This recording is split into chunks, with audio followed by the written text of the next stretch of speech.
ஆராதிக்கின்றோம். இயேசுவே உம்மை ஆராதிக்கின்றோம்.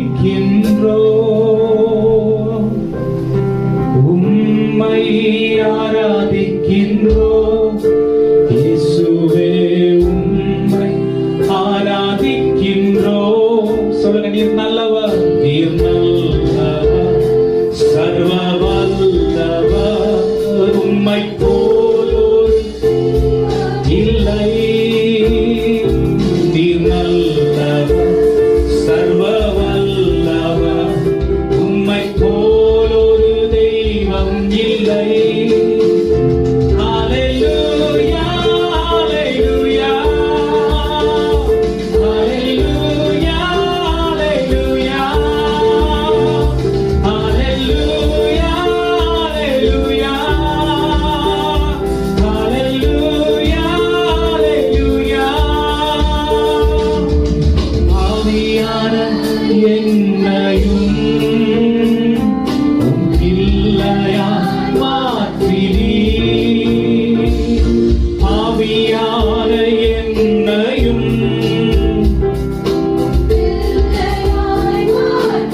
சொல்லுங்க, நீர் நல்லவர்,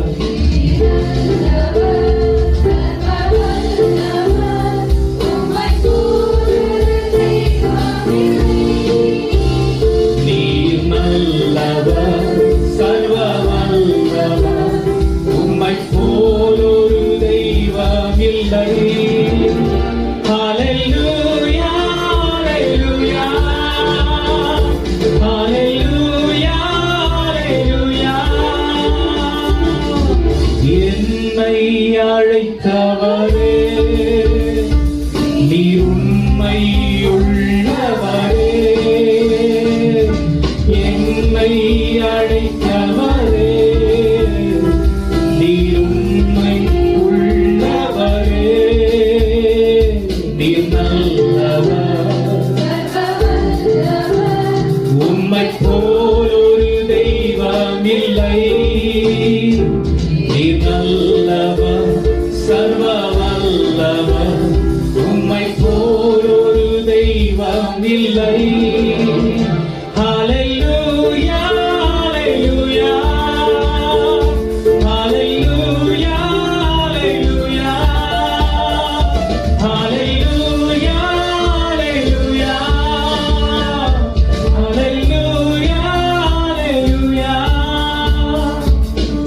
பரிசுத்த ஆவியார் என்னையும் நிறைத்தீரே.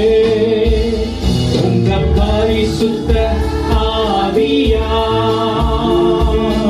என்னையும். நீர் நல்லவர், சர்வ வல்லவர்,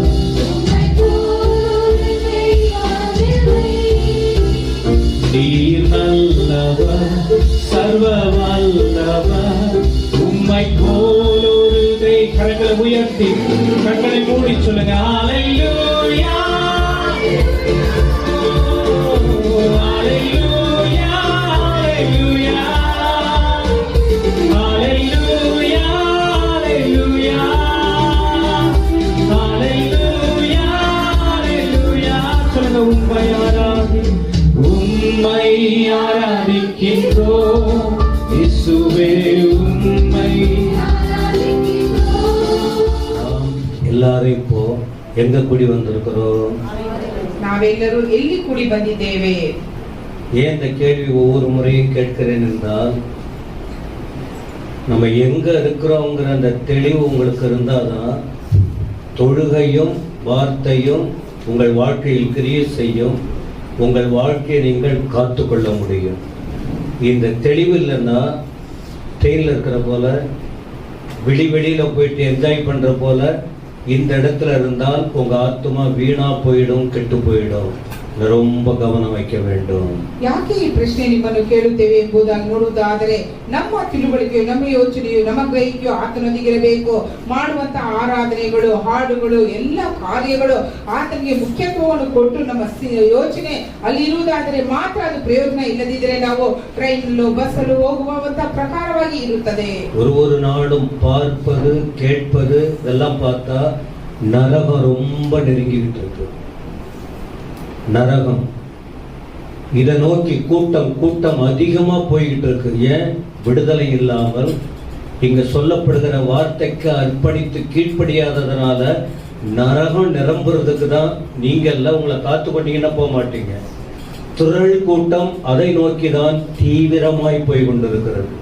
ನಾವು ಲೋಕದಲ್ಲಿ ನೋಡುವಾಗ ನಡೆಯುವಂತೆ ಎಲ್ಲಾ ಕಾರ್ಯಗಳು ನರಕಕ್ಕೆ ಹೆಚ್ಚಾಗಿ ಹೋಗುವುದಕ್ಕಾಗಿ ಜನರು ಪ್ರಯಾಸ ಪಡುತ್ತಿದ್ದಾರೆ. ಕಾಲವು ಸಮೀಪವಾಗಿದೆ. ಆ ಪಾಪದಲ್ಲಿ ಬಿಡುಗಡೆ ಹೊಂದಿಕೊಳ್ಳುವುದಕ್ಕಾಗಿ ಎಚ್ಚರಿಕೆಯ ಮಾತುಗಳು ಸಭೆಯಿಂದ ಬರುತ್ತವೆ. ஆண்டவர் வந்ததும் தியாகம் செய்ததும் கற்றுக் கொடுத்துட்டு போனதும் சீஷர்கள் மூலம் சொல்லிக் கொடுப்பதும் சபையில் இன்றைக்கு வெளிப்படுத்துவதும் எதுக்கு தெரியுமா? ஒரே ஒரு ஆத்மா இருளுக்குள்ள போயிடக்கூடாது. பல சூழ்நிலை வரலாம். ஒரே ஒரு ஆத்மா எல்லாத்தையும் இழந்து அவனோடு வேதனைப்படக்கூடாது, ஆண்டவரோடு சந்தோஷப்பட வேண்டும். எத்தனை பேருக்கு இந்த வார்த்தை விளங்குச்சு? ஆமா, இதுக்காக தான் இந்த முறையை வைத்து ஆண்டவர் கற்றுக் கொடுத்து கொண்டிருக்கிறார்.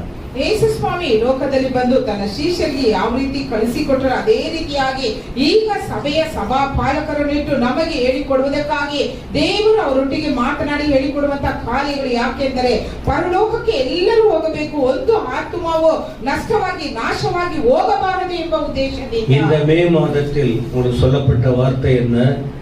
நீங்க தீமைக்கு முயற்சித்தால் வாழ்க்கை வீணா போயிடும். தேவ பிள்ளைகளா இருக்கிறதுனால நல்லதுக்கு முயற்சி பண்ணணும். கெட்டதுக்கு முயற்சி பண்ணினால் உங்களை யாரும் தப்புவிக்க முடியாது. நல்லதுன்னு ஒண்ணு இருக்கு, கெட்டதுன்னு ஒண்ணு இருக்கு. கெட்டதை நோக்கி போனால் நம்முடைய வாழ்க்கை போயிடும். நல்லதை நோக்கி முயற்சி செய்தால் அந்த முயற்சியின் பலன் மேன்மையா இருக்கும் என்ற வார்த்தையின் அடிப்படையில் தான் 3 வாரம் நான் பேசியிருக்கிறேன். ಈ ಒಂದು ಮೇ ತಿಂಗಳಿನಲ್ಲಿ ದೇವರು ನಮಗೆ ಕೊಟ್ಟಿರುವಂತಹ ವಾಕ್ಯ, ನಾವು ಮುಂದೆ ಸಾಗಬೇಕಾದರೆ ಆ ಪ್ರಯತ್ನವು ಬಹಳ ಮುಖ್ಯ ಎಂಬುದಾಗಿ. ಕೆಟ್ಟದಕ್ಕಾಗಿ ನಾವು ಪ್ರಯತ್ನ ಪಟ್ಟರೆ ಅದು ಕೆಟ್ಟ ಕಾರ್ಯವಾಗಿ ನಮ್ಮ ಜೀವಿತಕ್ಕೆ ಬರುತ್ತದೆ. ಆದರೆ ಒಳ್ಳೆಯ ಕಾರ್ಯಕ್ಕಾಗಿ ನಾವು ದುಡಿಯುವುದಾದರೆ ಒಳ್ಳೆಯ ಫಲ ಸಿಗುತ್ತದೆ ಎಂಬುದಾಗಿ 3 ವಾರಗಳ ಕಾಲ ದೇವರ ವಾಕ್ಯವನ್ನು ಕೇಳಿದ್ದೇವೆ. 1 தீமோத்தேயு 4ஆம் அதிகாரம் 7-8 வசனத்தை வைத்துதான் இந்த மாதம் உங்களுக்கு ஒரு தொகுக்கப்பட்ட ஒரு செய்தியாக உங்களுக்கு இதே செய்தியை தான் நான் கிரேஸ் டெலிவிஷன்ல பேசியிருக்கேன். 10 நிமிஷம். ஆனா இங்க 3/4 மணி நேரம் பேசுறோம், அங்க 10 நிமிஷம் தான் பேசியிருக்கிறோம். இந்த வார்த்தையை இன்னும் வித்தியாசமாய் 1 ತಿಮೋಥೆಯವರಿಗೆ ಬರೆದ ಪತ್ರಿಕೆ 4ನೇ ಅಧ್ಯಾಯ 7-8 ವಚನವನ್ನು ಇಟ್ಟು ದೇವರ ಸಂದೇಶವನ್ನು ನಿಮಗೆ ನಾವು ನೀಡಿದ್ದೇವೆ. ಇದೇ ವಾಕ್ಯವನ್ನು ಗ್ರೇಸ್ ಟೆಲಿವಿಷನ್ ಅಲ್ಲಿ 10 ನಿಮಿಷಗಳ ಕಾಲ ಮಾತನಾಡಿದ್ದಾರೆ. இப்ப இந்த முதல் செய்தி உங்களுக்கு கொடுக்கப்பட்டது என்ன? இந்த அற்ப சரீரம், அதாவது சரீர முயற்சி அற்ப பிரயோஜனம் இல்லை. நீங்க உலகத்துக்காக எவ்வளவு ஓடுறீங்களோ உங்களுக்கு அது யூஸ் கிடையாது. இது முதல் நாள் கொடுக்கப்பட்ட செய்தி. அது சரீர முயற்சினா என்னென்ன விஷயம், யாரு செஞ்சாங்க, யாரு கெட்டு போனாங்க, அந்த செய்தியை உங்களுக்கு அந்த முதல் நாள் செய்தியில் சொல்லப்பட்டது. ಮೊದಲನೆಯ ಸಂದೇಶ ನಮ್ಮ ಬೋಧಕರು ಕೊಟ್ಟಿದ್ದು ಪ್ರಾಪಂಚಿಕವಾಗಿ ನಾವು ಶರೀರದ ಕಾರ್ಯಗಳನ್ನು ಇಟ್ಟುಕೊಂಡು ಹೋಗುವುದಾದರೆ ಅದೆಲ್ಲ ಏನೆಲ್ಲ ನಡೆಯುತ್ತದೆ ಎಂಬುದಾಗಿ ಕೇಳಿದ್ದೇವೆ. 2வது வாரத்தில் 2வது ஆராதனையில் பேசும்போது அந்த 7ஆம் வசனத்தின் கடைசி பகுதி தேவ பக்திக்கு ஏதுவாக முயற்சி ட்ரை பண்ணுங்க. இதுக்கு நல்லதுக்கு, கெட்டதுக்கு முயற்சி பண்ண வேண்டிய அவசியமே இல்லை. எத்தனை பேருக்கு புரியுது? தப்பு செய்யறதுக்கு ட்ரை பண்ண வேண்டிய அவசியமே இல்லை, பிளான் பண்ண வேண்டிய அவசியமே இல்லை, தானா வந்துடும் கெட்ட காரியங்களுக்கு. ஆனா நல்லதுன்னா முயற்சி பண்ணணும். முயற்சி செய்யலன்னா முன்னேற்றத்தை காண முடியாது. நல்லதுக்கு கண்டிப்பா நேரம் ஒதுக்கணும், எல்லாம் செய்யணும் என்பதை அந்த வார்த்தையை வைத்து 2வது நாள் கொடுத்தோம். தேவ பக்தினா என்ன? ಎರಡನೆಯ ಒಂದು ಸಂದೇಶ ಏನಂದ್ರೆ ದೇವ ಭಕ್ತಿಯ ವಿಷಯವಾಗಿ ಇರಬೇಕು, ಅದನ್ನು ಸಾಧನೆ ಮಾಡಿಕೊಳ್ಳಬೇಕು ಎಂಬುದಾಗಿ ಹೇಳಿದ್ದಾರೆ. ಆದರೆ ನಾವು ಈ ಲೋಕದ ಕಾರ್ಯಗಳನ್ನು ಆ ದೇವ ಭಕ್ತಿ ಇಲ್ಲದೆ ಇರುವುದಕ್ಕೆ ಅದು ನಾವು ಪ್ರಯತ್ನ ಪಡಬೇಕಾಗಿಲ್ಲ. ಆದರೆ ದೇವ ಭಕ್ತಿ ಇರಬೇಕಾದ್ರೆ ಪ್ರಯತ್ನ படಬೇಕು. நான் என் டைரியில தொகுத்து எழுதி டேட் போட்டிருக்கிறதுனால இது யார் படிச்சாலும் புரியும், எத்தனை வருஷம்னாலும் இது மறையாது. ஆனா நீங்க சர்ச்சில் வந்து எல்லாத்துலயும் ரொம்ப தெளிவாயிட்டீங்க. பைபிளை புரட்ட மாட்டீங்க, பைபிள் எடுத்துட்டு வர மாட்டீங்க, குறிப்பு எடுத்துட்டு எடுக்க மாட்டீங்க. அதனாலதான் நீ விழுந்து விழுந்து போறது. ஏன்னா இந்த வசனம் ஞாபகத்துக்கு வராது. நம்ம எல்லாமே அப்படியே மைண்ட்லயே வச்சுக்க முடியாது. அப்ப அந்த வாரம் முழுவதும் பார்க்கணும், கேட்கணும், சிந்திக்கணும். அவ்வளவுதான்.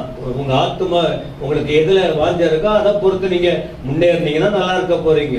ஆனா நான் வந்து குறிப்புகளை வச்சிருக்கிற எனக்கு அதை நான் ஜெபிக்கும் போது எப்பொழுதும் எனக்கு அது பலனா இருக்கு. உங்களுக்கு படிக்க எழுத அறிவு ஆண்டவர் கொடுத்தது எதுல வளர்றீங்களோ இல்லையா. இப்ப ஸ்கூல்ல போய் படிக்கும் போது அப்படியே ஃபுல்லா அந்த மாஸ்டர்கள்லாம் கத்துக் கொடுக்கும் போது கண்ணு உங்க கையில இருக்காது, நோட் புக்கு கையில இருக்காது, அப்படியே பார்த்துக்கிட்டு இருப்பீங்க. கடைசியில எக்ஸாம் எழுதி மேல மார்க் எடுத்துருவீங்க. அப்படிதானே சொல்லுங்க. இப்போ படிக்கிற அறிவு புத்தி எதுக்கு கொடுக்கிறாருன்னா பைபிள்லையும் அப்படியே கற்றுக்கொண்டு நன்மைக்கு முன்னேறுவதற்காக. ಮುಂದೆ ನಾವು ಬೋಧಕರು ಹೇಳುವಂತದ್ದು ಏನಂದ್ರೆ ಸಭೆಗೆ ಬರುವಾಗ ಸತ್ಯವೇದ ಒಂದು ನೋಟ್ಬುಕ್ ಒಂದು ಪೆನ್ ಇರಬೇಕು. ಯಾಕೆಂದ್ರೆ ನಾವು ಬರೆದಿಟ್ಟುಕೊಂಡು ಮನೆಗೆ ಹೋಗಿ ಮತ್ತೆ ಓದಿ ಧ್ಯಾನ ಮಾಡಿ ನಮ್ಮ ಜೀವಿತ ಕಾಲವಳಿಸಿಕೊಳ್ಳಬೇಕು. ನಮ್ಮ ಬೋಧಕರು ಬರೆದಿಟ್ಟಿದ್ದಾರೆ, ಯಾರೇ ಅದನ್ನು ಓದಿದರೂ ಅದನ್ನು ಮನಪಾಠ ಮಾಡಬಹುದು, ಅದಕ್ಕೆ ತಕ್ಕಂತೆ ನಡೆಯಲು ಸಾಧ್ಯ ಎಂಬುದಾಗಿ ಹೇಳುತ್ತಾರೆ. நான் கண்ணை மூடிக்கிறேன் தெரியுமா? உங்களுக்கு பயந்தெல்லாம் இல்லை. உங்க சேட்டத்தனத்தை பார்த்துட்டு ஒரு பைபிள் புரட்டுறது இல்ல, கொஞ்சம் கூட ஆக்ஷன் இல்லை. எனக்கு உருன்னு ஏறும், எனக்கு என்னத்துக்கு கண்ணு முடிக்கிறேன், அவ்வளவுதான். இதான் விஷயம். ನಮ್ಮ ಬೋಧಕರು ಯಾಕೆ ಕಣ್ಣು ಮುಚ್ಚಿಕೊಳ್ಳುತ್ತಾರೆ ಅಂದ್ರೆ ನಮಗೆ ಭಯಪಟ್ಟು ಅಲ್ಲ, ದೇವರ ವಾಕ್ಯವು ಸತ್ಯವೇದವನ್ನು ತೆಗೆಯುವುದಿಲ್ಲ. ಬೇಡವಾದ ಕಾರ್ಯ ಮಾಡುವಾಗ ಅವರಿಗೆ ಕೋಪ ಬರುತ್ತದೆ. ಯಾಕೆ ಎಂಬುದಾಗಿ ಅದನ್ನು ಬಿಟ್ಟು ಅವರು ಕಣ್ಣು ಮುಚ್ಚಿಕೊಂಡು ದೇವರ ಸಂದೇಶ ಹೇಳುತ್ತಾರೆ. மூணாவது வாரத்துல பேசும்போது என்ன வார்த்தை தெரியுமா? அப்படி பக்தியில் வளர்ந்தவங்க யாரு, வளர்ந்ததினால் அவர்களுக்கு பெற்ற நன்மை என்ன? ஒரு ரெண்டு பேர் அந்த பக்தியின் வழியில் நடப்பதற்கு அது பின்னால என்ன ஆசீர்வாதம், அதை குறித்து சிலருடைய பேரை சொல்லி உங்களுக்கு சொல்லியிருப்ப. மூணாவது செய்தி, ಮೂರನೇ ಸಂದೇಶದಲ್ಲಿ ಇಬ್ಬರು ಮನುಷ್ಯರನ್ನು ಕುರಿತು ನಮ್ಮ ಬೋಧಕರು ಹೇಳಿದ್ದಾರೆ. ದೇವರ ಆ ಒಂದು ಸಾಧನೆಯನ್ನು ಮಾಡಿದಂತವರು ಯಾರು, ಅವರ ಜೀವಿತದಲ್ಲಿ ಏನೆಲ್ಲ ನಡೆಯಿತು ಎಂಬುದಾಗಿ ಹೇಳಿದ್ದಾರೆ. இன்றைக்கும் நான் சொல்ற வார்த்தை என்ன அப்படின்னா, குழந்தை பிள்ளைங்க கூட ஞானமா புத்தியா கவனிச்சு அதை ஈஸியா புரிஞ்சிக்க முடியும், கடவுளுக்காக வாழ முடியும். கவனிங்க, வளர்ச்சியை நோக்கி முன்னேறுங்க. ಚಿಕ್ಕ ಮಕ್ಕಳು ಸಹ ಹೇಳುವಂತ ವಿಷಯಗಳನ್ನು ಕೇಳುವುದಾದರೆ ಜ್ಞಾನದಿಂದ ಅದನ್ನು ಅರ್ಥ ಮಾಡಿಕೊಳ್ಳಬಹುದು, ಅದಕ್ಕೆ ತಕ್ಕಂತೆ ನಡೆಯಬಹುದು. நாளைக்கு அல்லது அடுத்த ஞாயிற்றுக்கிழமை இந்த தலைப்புல செய்தி இருக்காது. நாளைக்கு என்ன வார்த்தை ஆண்டவர் கொடுக்கிறாரோ இன்னைக்கெல்லாம் ஜெபம் பண்ணலாம். நாளைக்கு ஆண்டவர் கொடுக்கிற வார்த்தையை வச்சு அடுத்த மாதம் முழுவதும் அந்த தலைப்பு கீழே உங்களுக்கு சொல்லிக் கொடுப்போம். ஏன்னா சத்தியத்தை அறியலன்னா சரிக்கு விழுந்துருவீங்க, தத்துவம் பேசிக்கிட்டு இருப்பீங்க. அது என்ன, இது என்ன, இது தேவனை அறியாதவன் பேசலாம். சபையில் இருக்கிறவங்க அப்படியெல்லாம் பேச துணிச்சல் கொள்ள காரணம் இந்த வேத அறிவு தெளிவு இல்லைன்னா அப்படிதான் கடைசி வரைக்கும் கேட்டுக்கிட்டு உட்கார்ந்து இருக்கணும். இந்த வேத தெளிவுக்குள்ளே வந்து விட்டால் நான் என்ன செய்ய வேண்டும் ஆண்டவரே என்று கேட்டு வாழ்க்கையை ஒப்பு கொடுக்கிற அளவுக்கு இன்னும் வளரணும்னு சொல்லி ஆர்வம் காட்ட முடியும். இதான் விஷயம். ದೇವರ ವಾಕ್ಯವನ್ನು ಕೇಳುವುದಾದರೆ ನಾವು ಜಾರಿ ಬಿಡಲು ಸಾಧ್ಯವಿಲ್ಲ. ಒಂದು ವೇಳೆ ಇದನ್ನು ಕೇಳದೆ ಅದಕ್ಕೆ ತಕ್ಕಂತೆ ನಡೆದಿದ್ದರೆ ಬೇಗನೆ ಜಾರಿ ಬಿಡುತ್ತೇವೆ. சரி, அப்ப என்ன இன்னைக்கு லாஸ்டா என்ன சொல்ல போறேன் இந்த செய்தியில? அப்படி சரி, நான் தேவ பக்தியே தான் இருக்கிறேன். நான் ஏப்ரல் மாதம் வரைக்கும் எப்படியே வாழ்ந்துட்டேன், எப்படியோ போயிட்டேன். போன வருஷம் கூட இல்லை, இந்த போன மாதம் கூட மே மாதம் வந்தது. இந்த வசனத்தை கேட்ட என் வாழ்க்கையே மாறி போச்சு. பிசாசு என்னை பற்றி ஒரு தூரம் நிற்கிறார், என் ஆண்டவர் என்னை குறித்து சந்தோஷப்படுகிறார். இதானே வேணும்? ஹலோ, இந்த அளவு தானே வரணும். ஆனா வந்திருக்கிறோமா என்பதை தான் கொஞ்சம் யோசித்து பார்க்கணும். ನಮ್ಮ ಜೀವಿತದಲ್ಲಿ ಏಪ್ರಿಲ್ ತಿಂಗಳು ಯಾವುದೋ ರೀತಿಯಲ್ಲಿ ಇತ್ತು, ಆದರೆ ಮೇ ತಿಂಗಳಿನಲ್ಲಿ ದೇವರ ವಾಕ್ಯವನ್ನು ನಾವು ಕೇಳಿದ್ದೇವೆ. ಅದಕ್ಕೆ ತಕ್ಕಂತೆ ನಾವು ನಡೆದಿದ್ದೀರಾ? ದೇವರು ನಮ್ಮನ್ನು ಕುರಿತು ಸಾಕ್ಷಿ ಹೇಳುತ್ತಾರಾ? சைத்தானு நம்மிட தூர இದ್ದಾனா ಎಂಬುದಾಗಿ ಯೋಚಿಸಬೇಕು. சரி, ஆண்டவர் வசனத்தின் மூலம் கிழிச்ச கோட்டை தாண்டல, ஆனா பிரச்சனைங்க வருது. அப்ப கேட்கலாம், ஏன் பிரச்சனை வருது? நான் கரெக்டா ஒரே என் கண்ணு கிளீனர். ஏன்னா போன வாரம் நாலு குறிப்பு சொன்ன, நான் பேசல. போன வாரம் சிந்தனை, பார்வை, பேச்சு, வாழ்க்கை அப்படின்னு ஒரு செய்தி ஆயத்தப்படுத்தினார். போன வாரம் பேசல. அந்த 4 காரியம் நமக்குள்ள கரெக்டா இருந்துட்டாலே தடுமாறி விழ முடியாது. ஆனா தடுமாற வாய்ப்பு இருக்கு. கொஞ்சத்துல தவறலாம், ஆனா வாழ்நாள் முழுவதும் தவறி கொண்டே இருக்க கூடாது. விசுவாசிகள், ஊழியர்கள், திருச்சபை வாழ்நாள் முழுவதும் போச்சுன்னா முடிவு எங்க போகுமோ நமக்கு தெரியாது. சரி, அப்படி நான் வாழ்ந்துட்டேன், என்ன ஒருத்தவன் கூட விரலிட்டு, என் புருஷனை, என் மனைவியோ, என் பிள்ளைகளை யாரும் என்ன விரலிட்ட முடியாது அப்படிங்கிற அளவுக்கு இருந்தீங்கன்னா அப்ப அவங்களுக்கு பாடுகள் வருமா, பிரச்சனைகள் வருமா? அதுக்குதான் இன்னைக்கு பதில் சொல்ல போறேன். ಆದರೆ ನಾನು ಆ ಒಂದು ಸಮಸ್ಯೆಗಳಲ್ಲಿಯೂ ಕಷ್ಟಗಳಲ್ಲಿಯೂ ಇರುವುದಾದರೆ ಏನು ಮಾಡಬೇಕೆಂಬುದಾಗಿ ದೇವರ ಸಂದೇಶವನ್ನು ಕೊಡುತ್ತಾರೆ. ಕಳೆದ ವಾರ ಬೋಧಕರು ಹೇಳಿದರು 4 ವಿಷಯ. ನಮ್ಮ ಯೋಚನೆ, ನಮ್ಮ ನೋಟ, ನಮ್ಮ ಮಾತು, ನಮ್ಮ ಜೀವಿತ, ಅದನ್ನು ಕುರಿತು ಅವರು ಹೇಳುತ್ತೇನೆ ಎಂಬುದಾಗಿ ಇದರಲ್ಲಿ ಹೇಳಲಿಲ್ಲ. ಆದರೆ ಅದರಲ್ಲಿ ನಾವು ಶುದ್ಧರಾಗಿ ಇರುವುದಾದರೆ, ಒಂದು ತಪ್ಪು ನಾನು ಮಾಡಲಿಲ್ಲ, ನಾನು ಎಲ್ಲದಕ್ಕೂ ಸರಿಯಾಗಿ ನಡೆದುಕೊಳ್ಳುತ್ತೇನೆ ಎಂಬುದಾಗಿ ಇರುವಾಗ ದೇವರು ಲೋಕದಲ್ಲಿ ಕೊಟ್ಟಿರುವಂತಹ ಬಾಧೆಗಳು ನಮಗೆ ಇದೆಯಾ? ಇದಕ್ಕೆ ಉತ್ತರ ಈ ದಿನದಲ್ಲಿ ಇರುತ್ತದೆ. தேவனுடைய பிள்ளைகள் எல்லாரையும் விட நீங்க சத்தியத்தின்படி நடக்கலன்னா அது வேற மாதிரி, நடந்தீங்கன்னா அது வேற மாதிரி. அப்படி தேவனுக்காக எவ்வளவு ஆழமா எனக்கு உலகம் வேண்டாம், பாவம் வேண்டாம், அந்த இச்சை வேண்டாம், அந்த அந்த பேய் வேணாம், அந்த குணங்களே வேண்டான்னு நீ முழுக்க வாழ்ந்தா கூட முழுமையான பாடுகளை கர்த்தர் நமக்கு அனுமதிச்சிருக்கிறாரு. இந்த பாடுகளுக்குள்ள நீ போகலன்னா நீங்க ஆண்டவரோட நடக்கலன்னு அர்த்தம். தேவனோட நீங்க ஆண்டவருக்காக நீங்க வாழல, நீங்க அளவுக்கு மீறி உங்களுக்கு பாடுகளே வரல. உலகத்தாருடைய சூழ்நிலை வேற. ஆனா ஆண்டுடைய பிள்ளைகள் எவ்வளவு ஆண்டவருக்காக வாழ ஒப்பு கொடுக்கிறாங்களோ அவர்களுக்கு தான் உலகத்திலேயே அளவுக்கு மீறி உபத்திரவம், பாடுகள், பிரச்சனை இருக்கு என்பதை சபையில் வருகிற மக்கள் தெளிவா புரிந்து கொள்ள வேண்டும். தப்பு பண்ணிட்டு மாட்டிக்கிறது இல்ல, தவறு செய்யாம நீதி நேர்மையா போகும்போது இருந்தால் கூட கிறிஸ்தவர்களுக்கு, உண்மை கிறிஸ்தவர்களுக்கு அளவுக்கு மீறி பிரச்சனைகள் ಉಂಟು ಎಂಬುದ இந்த ವೇದம் தெளிவாய் சொல்லுது. ದೇವರನ್ನು ತಿಳಿದಂತ ನಾವು, ಸತ್ಯವೇದವನ್ನು ತಿಳಿದುಕೊಂಡಂತ ನಾವು, ನಮಗೆ ಬಾಧೆಗಳು ಅನೇಕ ಉಂಟು, ಆದರೆ ಬಾಧೆಗಳೇ ಇಲ್ಲ ಎಂಬುದಾಗಿ ಹೇಳುವಾಗ ನಾವು ಲೋಕಕ್ಕೆ ಸಂಬಂಧಪಟ್ಟವರಾಗಿದ್ದೇವೆ. ಆದ್ದರಿಂದ ಆ ಬಾಧೆಗಳನ್ನು ತಪ್ಪು ಮಾಡಿ ನಾವು ಬಾಧೆಗಳನ್ನು ಅನುಭವಿಸುವುದಲ್ಲ, ದೇವರಿಗಾಗಿ ನಾವು ಬಾಧೆಗಳನ್ನು ಅನುಭವಿಸುವವರಾಗಿರಬೇಕು. அந்த கேள்வி கேட்கிற ஆளுங்க யார் தெரியுமா? சர்ச்சில் 5% கூட கர்த்தருக்காக வாழ மாட்டாங்க. ஆலய தொடர்பு இருக்காது. இந்த வரிசையா சொன்னாங்களே வேத பாடம் ஃபாஸ்டிங் இதெல்லாம் சொன்னாங்களே, இதுல தொடர்பு இருக்கவே இருக்காது. ஆனா அவங்க என்ன செய்வாங்க? அப்ப அந்த தொடர்பு இல்லாததுனால ஆண்டவர் விரும்புகிறபடி வாழ்க்கை இல்லை. ஏன்னா அவங்க மனசாட்சிக்கு நன்றாக. ஆனா கேள்வி மட்டும் என்ன கேட்பாங்க? 90% ஆண்டவருக்காக நான் வாழ்ந்தேனே, எனக்கு ஏன் இந்த ஆண்டவருக்காக வாழ்ந்துட்டு அந்த கேள்வி கேட்டா ஆண்டவர் நல்ல பதில் சொல்லுவாரு. நாம தான் கண்டுக்கவே இல்லையே, அதுக்கு நாம் பதில் சொல்ல முடியாது. அவங்க பாடு, ஆண்டவர் பாடு. ஆனா தேவனுக்காக உண்மையா வாழ அர்ப்பணித்தவர்களுக்கு அளவுக்கு மீறி துன்பங்களும் துயரங்களும் பாடுகளும் வருமானால் அதற்கு நாம் பதில் சொல்லுவ வேதத்தின் அடிப்படையில். 5% ಸಹ ದೇವರಿಗಾಗಿ ಇರುವುದಿಲ್ಲ, ಸಭೆಯಲ್ಲಿ ಹೇಳುವಂತಹ ಕಾರ್ಯಕ್ರಮದಲ್ಲಿ ಭಾಗವಹಿಸುವುದಿಲ್ಲ, ಅಂತವರೇ ಹೆಚ್ಚಾದ ಪ್ರಶ್ನೆಯನ್ನು ಕೇಳುತ್ತಾರೆ. ಆದರೆ ಎಲ್ಲಾ ಕಾರ್ಯಕ್ರಮಗಳು ಭಾಗವಹಿಸಿ ಈ ಲೋಕದಲ್ಲಿ ಬರುವಂತಹ ಬಾಧೆಗಳು ನಮಗೆ ಬರುವುದಾದರೆ ಅದಕ್ಕೆ ಉತ್ತರ ಹೇಳಲು ಸಾಧ್ಯ. ஏன் இத போல செய்தினா, ஆரம்பத்துல எல்லாம் கோயிலுக்கு வருவாங்க, பிரசங்கம் வேற. நீங்க இயேசுவை தேடுனா வியாதியே வராது, நீங்க ஆண்டவரை தேடுனா கஷ்டமே வராது, உங்க வீடெல்லாம் செல்வத்தால நிரம்பும். அப்படிப்பட்ட உபதேசம் பெருகி போச்சு. ஆனா இத யூடியூப்ல கேட்டு கேட்டு கேட்டு மற்றவங்க வந்து சொல்றத கேட்டு கேட்டு கேட்டு இன்னைக்கு சோதனை வரும்போது நிறைய பேர் சபைக்குள்ள உறுதியா இல்லாம நாங்க வந்தோம், என்ன ஆயிடுச்சு, என்ன நடந்தது, கடவுள் என்ன கொடுத்துட்டாரு, இப்படி கேட்டு விலகி போற ஆத்துமாக்கள் நிறைய பேர் இருக்காங்க. தவறு ஜனங்களுடைய வாழ்க்கையினால. ஆனா இன்னைக்கு சொல்ற இந்த சத்தியத்தை புரிஞ்சுக்கிட்டீங்கன்னா எப்படி கர்த்தருக்காக வாழணுங்கிற உண்மையை நீங்கள் அறிந்து கொள்ள முடியும். ತಪ್ಪಾದ ಜೀವಿತ ನಮ್ಮ ಕೈಯಲ್ಲಿದೆ. ನಾವು ತಪ್ಪು ಮಾಡುವವರಾಗಿದ್ದೇವೆ. ಆದರೆ ಪ್ರಶ್ನೆ ಮಾಡುತ್ತೇವೆ, ನಾವು ಸಭೆಗೆ ಬರುತ್ತೇವೆ, ಯಾಕೆ ನಮಗೆ ಇಂಥ ಕಷ್ಟ ಎಂಬುದಾಗಿ. ಆದರೆ ದೇವರು ಹೇಳುವಂತ ಕಾರ್ಯಗಳನ್ನು ನಾವು ಕೇಳಿ ಅದಕ್ಕೆ ತಕ್ಕಂತೆ ನಡೆಯಬೇಕು ಎಂಬುದೇ ಬೋಧನೆಯಾಗಿದೆ. கஷ்டம் வராதுன்னு பைபிள் சொல்லுதா?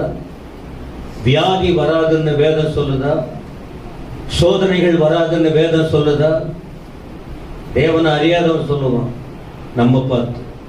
ஆனா எல்லா விதங்களிலும் வேதத்துல நான் சொன்ன காரியம் எல்லாம் தேவ பிள்ளைகளுக்கு இருக்கு, கண்டிப்பா வரும். உங்களை சொல்லி ஏமாத்த முடியாது. இத மைண்ட்ல வச்சுக்கிட்டு தான் நீ சர்ச்சுக்கு வரணும். இந்த வசன தெளிவு பெற்று தான் ஆலயத்துக்கு வரணும். உங்களை பொய்யான வார்த்தையை சொல்லி சர்ச்சுக்குள்ள வந்து ஏமாத்த முடியாது. சத்தியத்துல சொல்லுது பைபிள். தேவனை அறிகிற பிள்ளைகள் தேவனுக்காய் ரட்சிக்கப்பட்டு ஞானஸ்நானம் எடுத்து பந்தியில பங்கெடுத்து ஊழியமோ அல்லது எதுவா இருந்தாலும் எல்லா விதத்திலும் பாதிப்பு இருக்கு என்பதை உங்க மனதுல தெளிவு இருந்தால் நீங்க ஆண்டவரை விட்டு ஒரு நாளும் அழைத்த அழைப்பை விட்டோ வைத்த இடத்தை விட்டோ கேட்ட சத்தியத்தை விட்டோ உங்களால விலகி போகவே. அப்படி போகிறீங்கன்னா இன்னும் நீங்க ஸ்ட்ராங் ஆகல என்றுதான் அர்த்தம். ಈ ಲೋಕದಲ್ಲಿ ನಮಗೆ ರೋಗಗಳು, ಬಲಹೀನತೆಗಳು, ಕಷ್ಟಗಳು, ನಿಂದೆಗಳು, ಅವಮಾನಗಳು ಎಲ್ಲವೂ ಬರುತ್ತವೆ. ಆದರೆ ನಾವು ದೇವರ ಸಮ್ಮುಖದಲ್ಲಿ ಬಂದು ಅದನ್ನು ಒಪ್ಪಿಸಿಕೊಟ್ಟವರಾಗಿ ದೇವರ ವಾಕ್ಯದಲ್ಲಿ ಬೆಳೆಯುವವರಾಗಿರಬೇಕು. ಒಂದು ವೇಳೆ ನಾನು ದೇವರನ್ನು ನಂಬಿದ್ದೇನೆ, ಇದೆಲ್ಲ ಯಾಕೆ ಬರುತ್ತದೆ ಎಂಬುದಾಗಿ ಪ್ರಶ್ನೆ ಮಾಡುವುದಲ್ಲ. ದೇವರಲ್ಲಿ ನಾವು ಬರುವಾಗ ಈ ಕಷ್ಟಗಳು ಬರುತ್ತದೆ, ಅದನ್ನು ನಾವು ನಿಭಾಯಿಸಬೇಕು. எந்த தெய்வத்தை வாயினால் அறிவிக்கிறோம்? கர்த்தராகிய சத்தமா சொல்லுங்க. நான் பேசினா கண்டிப்பா வாய் திறக்கணும். இல்ல எனக்கு கொஞ்சம் பிபி சுகர்லாம் ஆகி எனக்கு பிரச்சனையே கிடையாது. நான் வந்து எல்லை மீறி எல்லாம் பண்ண முடியாது. எல்லை 200 சுகர் வந்தாலும் 200 பிபி ஆனாலும் என் கண்ட்ரோலை விட்டு கண்டிப்பா போக. ஒரு உண்மையானவன், ஒரு வீரன், ஒரு தெளிவுள்ளவனா என்ன தெரியுமா? கட்டுப்பாட்டை மீற மாட்டான். தெரியாத பேசிட்ட, அப்படி பண்ணிட்ட, நிறைய சொல்லுவ நேரம் இல்லை. தனக்குன்னு ஒரு கொள்கை இருக்கு, தனக்குன்னு ஒரு தெளிவு இருக்கு. எல்லை மீறி எல்லாம் பேச முடியாது, எல்லை மீறி நடக்க முடியாது. ஏன்னா நமக்கு நாமே ஒரு கட்டுப்பாடு இருக்கிறது. அல்லேலூயா சொல்லுங்க. ஏனென்றால் நாம் மனிதர்கள். மனிதர்கள்னா ஒரு முறை, அதை மீறி மாடல நம்ம போய் முட்டுறதுக்கு. ஹலோ, அதனால சரி என்ன சொல்ல போறீங்க? சொல்றதே புரியலையா? அப்போ ஏன் பாடுகள் நமக்கு வரும் அப்படின்னு யாரை நாம நம்புறோம் அதுதான் சொல்ல வந்தேன். யாரை நம்ம எந்த தெய்வத்தை அறிக்கை இடுகிறோம்? இந்த வாய்த்தன் சொல்லுங்க. இந்த இயேசுவே சொல்லிட்டாரு, அப்புறம் யார் சொல்லணும்? வேற ஒரு தீர்க்கதரிசி சொல்லணுமா? வேற ஒரு கள்ள தீர்க்கதரிசி சொல்லணுமா? இந்த வேதத்துக்கு மாறா, இந்த சபையில சொல்ற சத்தியத்துக்கு மாறா நீங்க தெளிவற்ற வார்த்தை கேட்கறீங்கன்னா கள்ள உபதேசத்தை கேட்கறீங்கன்னு அர்த்தம். இது நல்ல உபதேசம். பிரச்சனை இருக்கும், இப்படிதான் வாழ்க்கை, எதிர்கொண்டுதான் போய் ஆகணும். இதுதான் சத்தியம். அதனால நம்முடைய ஆண்டவரே சொல்லிட்டாரு, உலகத்தில் உங்களுக்கு உபத்திரவம். யோவான் 16:33. குறிக்கிறவங்க குறிச்சிங்க. இல்ல கம்ப்யூட்டர் கணினியா இருந்தா இருதயத்துல ஃபீட் பண்ணீங்க சொல்றது. பெண்ணும் வேணாம், பேப்பரும் வேணாம், நீங்க ஒரு கம்ப்யூட்டர் அதை அப்படியே வச்சுக்குவீங்க. வீட்டுல போயிட்டு நல்லா அப்படியே தியானிப்பீங்க. அது உங்களுடைய இஷ்டம். யோவான் 16:33. உலகத்துல உபத்திரவம் உண்டு, ஆனாலும் திடக்கொள்ளுங்கள், நான் உலகத்தை. அப்ப ஆண்டவரே சொல்லிட்டு, நீ உலகத்துல வாழுற வரைக்கும் நீ தேவ பிள்ளையா, உபத்திரவம் ಉಂಡು. ಯೋಹಾನ ಬರೆದ ಸುವಾರ್ತೆ 16ನೇ ಅಧ್ಯಾಯ 33ನೇ ವಚನ.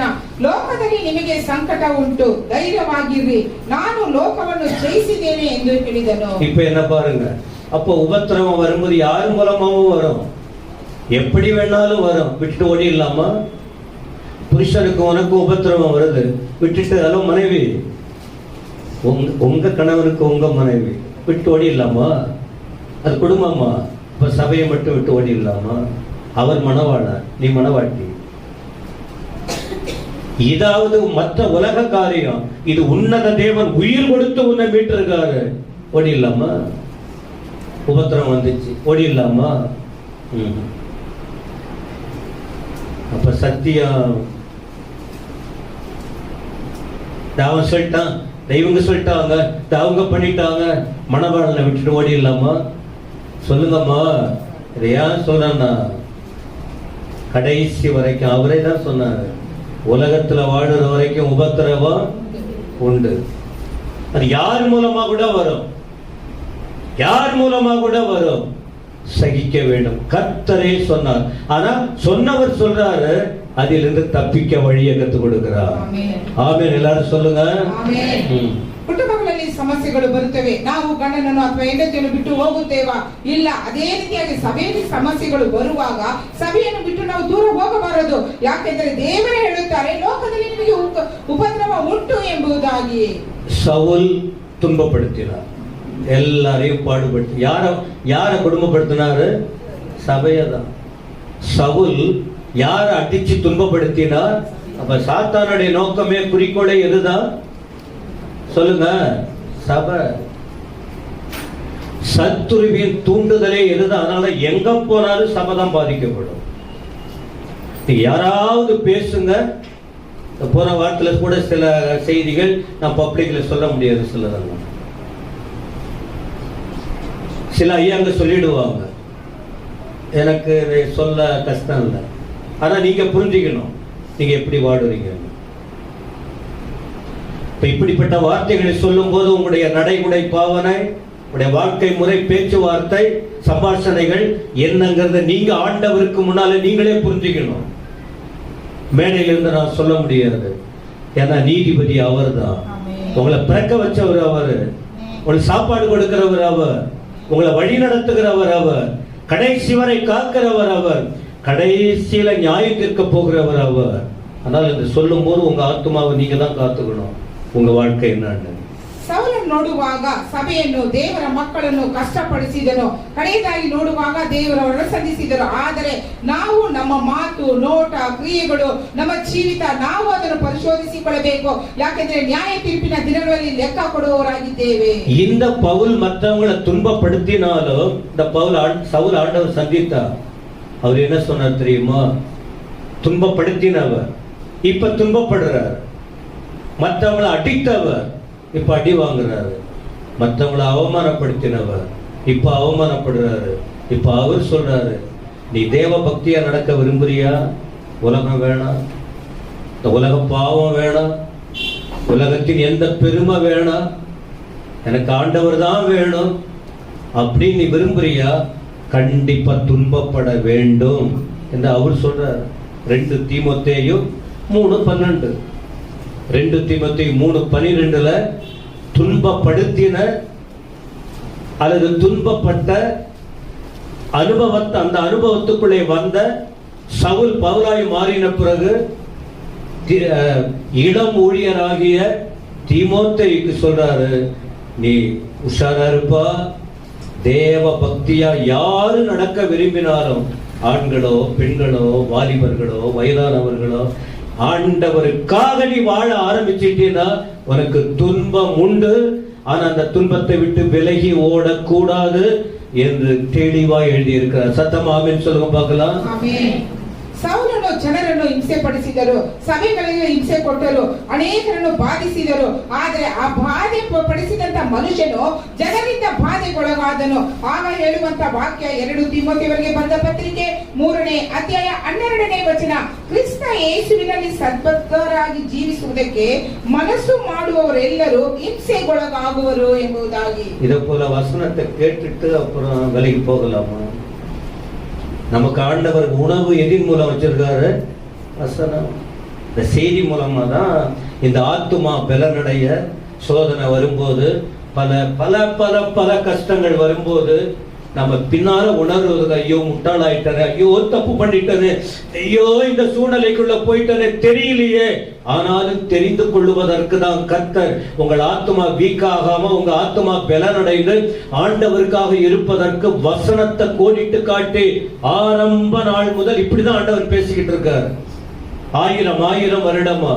அப்ப இந்த வசனம் உங்களுக்குள்ள போகட்டும். இப்ப இவ்வளவு வசனத்தை கேட்டும் நிப்பீங்களா, விலகுவீங்களா? சொல்லுங்க. என்னைக்கு இந்த மேடையிலிருந்து வார்த்தை வந்துச்சோ உங்க ஆத்துமா உங்க ஆண்டவர், அவ்வளவுதான். என்ன கேட்க மாட்டாரு. அடுத்த வாரம் திரும்ப பேச வைப்பாரு. சொல்லிக்கிட்டே இருப்பாங்க உயிரோட இருக்கிற வரைக்கும். உங்க காதல கேட்க கேட்க கேட்க நீங்க தான் நல்லது எது கெட்டது எது, நிக்கிறோமா விலகுறோமான்னு தீர்மானிக்க வேண்டியது யார்? சத்தமா சொல்லுங்க. நானும் எங்க வாழ்க்கையை காத்துக்கணும், நீங்களும் உங்க வாழ்க்கைய. அந்த நிலையில தான் கடவுள் நம்ம இந்த ஃபேமிலி சபை என்கிற அமைப்பை வச்சு நம்மோடு கூட இடைப்பட்டு கொண்டு இருக்கிறார். ಎಷ್ಟರ ಮಟ್ಟಿಗೆ ನಾವು ದೇವರ ವಾಕ್ಯಗಳನ್ನು ಕೇಳುತ್ತೇವೋ ಅಷ್ಟರ ಮಟ್ಟಿಗೆ ನಾವು ಲೆಕ್ಕ ಒಪ್ಪಿಸುವವರಾಗಿದ್ದೇವೆ. ಆದ್ದರಿಂದ ಸಭೆಯಲ್ಲಿ ಬೋಧಕರನ್ನಿಟ್ಟು ವೇದಿಕೆಯಿಂದ ದೇವರ ವಾಕ್ಯಗಳು ನಮಗೆ ಕೊಡಲ್ಪಡುತ್ತದೆ. ಆದರೆ ಕೇಳುವಂತ ನಾವು ನಮ್ಮ ಜೀವಿತವನ್ನು ಕಾಪಾಡಿಕೊಂಡು ಅದಕ್ಕೆ ತಕ್ಕಂತೆ ನಡೆಯುವವರಾಗಿರಬೇಕು. நாங்கள் இங்கேயும் அங்கேயும் இருக்கிறோம் சொல்றவங்க கையை உயர்த்தி சத்தமா ஆமென் சொல்ல முடியுமா? ஹலோ, பார்த்தீங்களா? இங்கேயும்னா இங்க, அங்கேயும்னா அங்க. கையை வைக்கலாம் ஆமென் சொல்லுங்க. நான் உஷாரா இருப்பீங்கன்னு பார்த்தா ஒன்றும் இல்லையே, என்ன ரிப்பீட் பண்ண வச்சுட்டீங்களா? ஓகே. அப்போ ஒரு கேள்வி கேட்டேன்.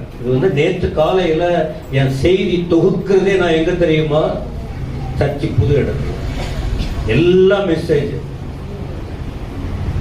நான் எல்லா தொற்காலா இருக்கட்டும், உபவாசமா இருக்கட்டும், இங்க கொடுக்கிற செய்தியா இருக்கட்டும், 1.5 மணி நேரம் அந்த இடத்துல போயிட்டு நான் ஜெபம் பண்ணிக்கிட்டு டெய்லி காலையில. இப்ப இன்னைக்குரிய செய்தி நேற்று காலையிலேயே ஆண்டவர்கிட்ட கேட்ட. இப்ப இந்த கேள்வி எனக்கு சொல்லுங்க. அப்படி கேள்வி கேட்ட வார்த்தையை தொகுத்து தான் இன்னைக்கு உங்களுக்கு புரியுற அளவுக்கு சொல்லி கொடுக்கிறோம். நீங்க கூட கேட்கலாம். ஒரு சூழ்நிலை வரும்போது உங்க வாழ்க்கையை குறித்து, உங்க குடும்பத்தை குறித்து, உங்க எதிர்காலத்தை குறித்து கேள்வி கேட்டீங்கன்னா இங்கேயும் பதில் வரும். மற்ற நேரத்தில் ஆண்டவர் உங்களோடு பேச வல்லவராய் இருக்கிறார். ஏன்னா நம்ம கர்த்தருக்காக வாழ வேண்டும். சொல்லுங்க ஆமென். ஆண்டவருக்காக வளர வேண்டும். ಸತ್ಯವೇದ ಪಾಠಶಾಲೆಯಲ್ಲಾಗಲಿ ಉಪವಾಸ ಪ್ರಾರ್ಥನೆಗಳಲ್ಲೂ ಸಭೆಯ ಆರಾಧನೆಯಲ್ಲೂ ದೇವರ ವಾಕ್ಯವನ್ನು ಹೇಳಬೇಕಾದರೆ ನಮ್ಮ ಬೋಧಕರು ನಮ್ಮ ಹೊಸ ಜಾಗದಲ್ಲಿ ಹೋಗಿ 1.5 ಗಂಟೆಗಳ ಕಾಲ ಪ್ರಾರ್ಥನೆಯೊಂದಿಗೆ ದೇವರೊಟ್ಟಿಗೆ ಕಳೆಯುತ್ತಾರೆ. ದೇವರೇ ನಾನು ಏನು ಹೇಳಬೇಕು ನನಗೆ ಕಲಿಸಿಕೊಡಿ ಎಂಬುದಾಗಿ ಅದನ್ನು ತಿಳಿದುಕೊಂಡು ಬಂದು ನಮಗೆ ಹೇಳುತ್ತಾರೆ. சரி, நிறைய பேசிக்கிட்டே இருப்போம். அப்போ நான் ஒரு கேள்வி ஆண்டவர்கிட்ட கேட்டேன். நிறைய பேர் வேணாம், அப்படி யாராவது துன்பப்பட்டவங்க உமக்காக வாழ ஒப்பு கொடுத்து உலக பாவத்துக்கு போகாம, சத்துருவை சந்தோஷப்படுத்தாம, ஆண்டவருக்காக தேவ பக்தியா இருக்கணும்னு ஒப்பு கொடுத்தவங்க துன்பப்பட்டிருக்காங்களா? அப்படி துன்பம் வரும்போது, பிரச்சனை வரும்போது அவங்க உறுதியா நின்னாங்களா? ஓட்டம் பிடிச்சு ஓடிட்டாங்களா? அப்படின்னு யோசிக்கும் போது எனக்கு யோபை குறித்து தான் ஆண்டவர் சுட்டி காட்டினார். இப்ப இன்னைக்கு அதை குறித்து தான் நிறைய சொல்லி இருக்கிறோம். இது கதல்ல, கர்த்தருடைய வார்த்தை. உங்களுக்கு பலனுக்காக. எல்லாருக்கும் பிரச்சனை இருக்கு. கல்யாணம் பண்ண பெண் பிள்ளைகளுக்கு, கல்யாணம் பண்ணாதவங்களுக்கும். அதே போல எல்லா தம்பிங்க தங்கச்சிங்க பெரியவங்க சின்னவங்க ஒவ்வொருவரும் ஒவ்வொரு விதத்துல பாதிப்புக்குள்ள போய்கிட்டு தான் இருக்காங்க. ஆனா எல்லாரும் இந்த வார்த்தை அவரவர்களுக்கு ஏற்றபடி வரும்போது தெளிவா புரிஞ்சுக்கிட்டு தடுமாறாதீங்க. ஒருத்தவனும் உனக்கு காக்க முடியாது. என் ஆண்டவர் மட்டும்தான் உனக்கு உதவி செய்ய முடியும். ஏன்னா இங்க இருக்கிற எல்லாரும் குறித்தும் ஓரளவுக்கு எனக்கு தெரியும். உங்க குடும்பத்தின் வாழ்க்கை, வெளி வாழ்க்கை, எல்லாரும் குறித்தும் ஓரளவு எப்படி தெரியும்? யாரும் எனக்கு சொல்லல. நான் ஜெபம் பண்ணிக்கிட்டு இருக்கிறேன். ஆவியில சிலரை கர்த்தர் உணர்த்துவார். நிறைய எல்லாத்தையும் இல்லை, 100% உணர்த்துறார். நான் சொல்ல மாட்டேன். நான் ஜெபம் பண்ணிக்கிட்டு இருக்கும் போது இன்னைக்கு கூட பாருங்க, கீழே உட்கார்ந்துகிட்டு இருக்கேன். ஒரு தங்க சாவி போல ஆண்டவர் உடனே என் கையில கொடுக்குறாருங்க. நான் கண்ணை மூடிட்டு அப்படியே இருக்கேன். எனக்கு என்ன அர்த்தம் புரியல. கேட்பேன் அவர்கிட்ட, இன்னைக்கு முதல் ஆராதனையில் அப்படியே அவர் கை வந்து என்னது அப்படி அப்படியே கொடுக்குறாரு. நான் இதை பெருசா சொல்லிட என் பேசிக்கிட்டு இருக்காருன்னு சொல்ல வர, அநேகரை குறித்து ஆண்டவர் உணர்த்துறாருன்னு சொல்ல வர. ஆனா எல்லாத்தையும் சொல்ல மாட்டார், ஜெபம் பண்ணிக்கிட்டே இருப்பார். நீங்க உள் வாழ்க்கை வெளி வாழ்க்கை என்னங்கிறது உங்களுக்கு தெரியும், ஆண்டவருக்கு தெரியும். ஆனா என்ன சொல்ல வருகிற, எல்லாருக்கும் பல விதத்துல பாடுகள் இருக்கு. நாம ஆண்டவருக்காக வாழணும் என்பதற்காக இந்த ವಾರ್ತೆகளை சொல்லிக் கொண்டிருக்கிறேன். ನಮ್ಮ ಬದುಕಲು ದೇವರ ಬಳಿಗೆ ಕೇಳಿದರು, ಸತ್ಯವೇದದಲ್ಲಿ ನಿಮಗಾಗಿ ದೃಢವಾಗಿ ನಿಂತ ಮನುಷ್ಯ, ಉತ್ತಮನಾಗಿ ನೀತಿವಂತನಾಗಿ ಇದ್ದಂತ ಮನುಷ್ಯ ಯಾರು? ಆತನ ಆ ಸಮಯಗಳಲ್ಲಿ ಯಾವ ರೀತಿ ದೇವರನ್ನು ಹಿಡಿದುಕೊಂಡನು, ಕಷ್ಟ ಬಂದರು, ಉಪದ್ರವ ಬಂದರು, ನಂಬಿಕೆಯಾಗಿದ್ದರ ನನಗೆ ತಿಳಿಸಿಕೊಡಬೇಕೆಂಬುದಾಗಿ ಹೇಳುವಾಗ ಯೋಬನನ್ನು ಕುರಿತು ಅವರಿಗೆ ಯೋಚನೆ ಬಂದಿತ್ತು. ಯೋಬನ ಜೀವಿತವನ್ನು ಕುರಿತು ಈ ದಿನ ಹೇಳಲಿದ್ದೇವೆ. சரி, தேவ பக்தியாய் வாழ்ந்ததான யோபு வாழ்க்கையில முதல்ல ஒரு 3 காரியம் சொல்றேன். யோபு 13:15, 13:15. யோபு 13:15 கன்னடாவில் படிங்க. ಯೋಬನ ಪುಸ್ತಕ 13ನೇ ಅಧ್ಯಾಯ 15ನೇ ವಚನ. அவர் என்னை கொன்று போட்டாலும் அவர் மேல் நம்பிக்கையா இருப்பேன், ஆனாலும் என் வழிகளை அவருக்கு முன்பாக ரூபகாரம் பண்ணுவேன். இப்ப இந்த வசனத்தை வச்சு மட்டும் விளக்கம் கொடுத்துக்கிட்டு இருக்கலாம். நான் அந்த முக்கியமானதை மட்டும் சொல்லிட்டு போறேன். ಆತನು ನನ್ನನ್ನು ಕೊಲ್ಲುವನು, ಅದಕ್ಕಾಗಿ ಕಾದಿರುತ್ತೇನೆ. ಆದರೂ ನನ್ನ ನಡತೆಯ ಒಳ್ಳೆಯತನವನ್ನು ಆತನ ಮುಂದೆ ಸ್ಥಾಪಿಸುವೆನು. ஒரே நாள்ல கவனிக்கிறீங்களா எல்லாரும்? ஒரே நாள்ல ஆஸ்திரியெல்லாம் அழிஞ்சிச்சு, 10 பிள்ளைகள் செத்து போயிட்டாங்க. இந்த சூழ்நிலை ஒரே நாள். நான் நிறைய சொல்லணும் சபைக்கு, ஆனா நேரம் இருக்காது எனக்கு. ஒரே நாளில போயிட்டாங்க. ஆனா யோபு கர்த்தரை விடலைங்க. சாவாயிட்டா 1 மாதம் கூட கோயிலுக்கு வர மாட்டாங்க சிலர், அதோட அப்படியே நின்றுடுவாங்க. அப்படியெல்லாம் இருக்கக்கூடாது. தெய்வ தொடர்புள்ளவங்க எப்பொழுதும் போல கர்த்தரோட இருக்கணும். விளங்குதா உங்களுக்கு? இன்னைக்கு நம்ம வீட்டுல ஒரு ஆள் செத்துட்டா கூட நாம கர்த்தருக்கு கொடுக்க வேண்டிய கனத்தை கோயில் செய்யணும். இதுதான் தெய்வ காரியம், தெய்வ பக்தி. நிறைய பேருக்கு அது இல்லை. ஆனா அந்த ஆல்பர்ட் வீட்டுல அதை செஞ்சாங்க. சாவை வச்சுக்கிட்டு கோயில போயிட்டு கடவுளை தேடினாங்க. கடவுளை உங்களை ஆசிரியப்பாரா, ஆசிரிக்க மாட்டாரா?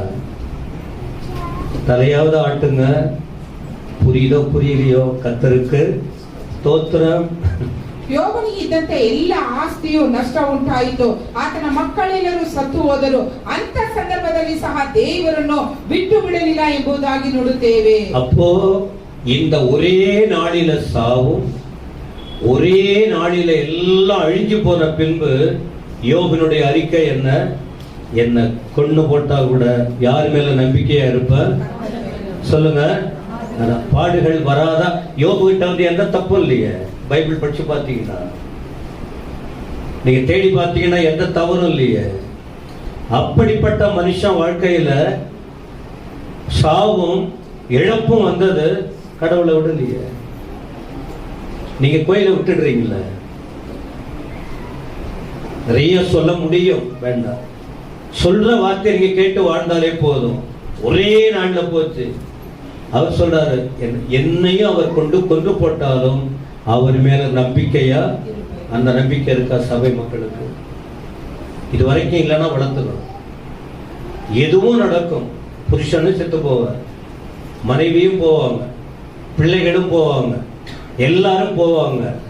எந்த நிலையில யாருக்காக வாழணும்? சத்தமா சொல்லுங்க. இதாங்க உண்மையான கிறிஸ்தவங்க. இப்படிதான் வாழணும். நீ அதை விட்டுட்டு இந்த சூழ்நிலை வந்ததை நீ விலகிட்டீங்கன்னா பின்மாற்றம் ஆயிடுவீங்க. யோபு அப்படி போகல. பாடுகள் சோதனையில் உறுதியாய் கர்த்தருக்காக நின்றார். சோதனை வரும், வந்தாலும் யார் மேலேயும் சாக்கு போக்கு சொல்லாம நாம உண்டு, நம்முடைய கர்த்தர் உண்டு. சபை என்ன பண்ணுது? உங்களை பாஸ்டர் என்ன பண்றாரு? அவங்க என்ன பண்றாங்க? உங்க நோக்கம் கர்த்தரை நீங்க பிடிச்சிக்கணும்.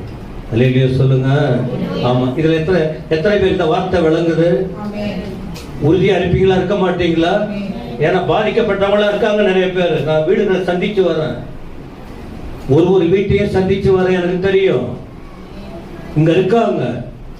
கர்த்தரை உறுதியா பிடிச்சிக்கணும். ಒಂದೇ ದಿನದಲ್ಲಿ ಆತನ ಆಸ್ತಿಯೆಲ್ಲವೂ ನಷ್ಟವಾಯಿತು, ಮಕ್ಕಳೆಲ್ಲ ಸತ್ತು ಹೋದರು.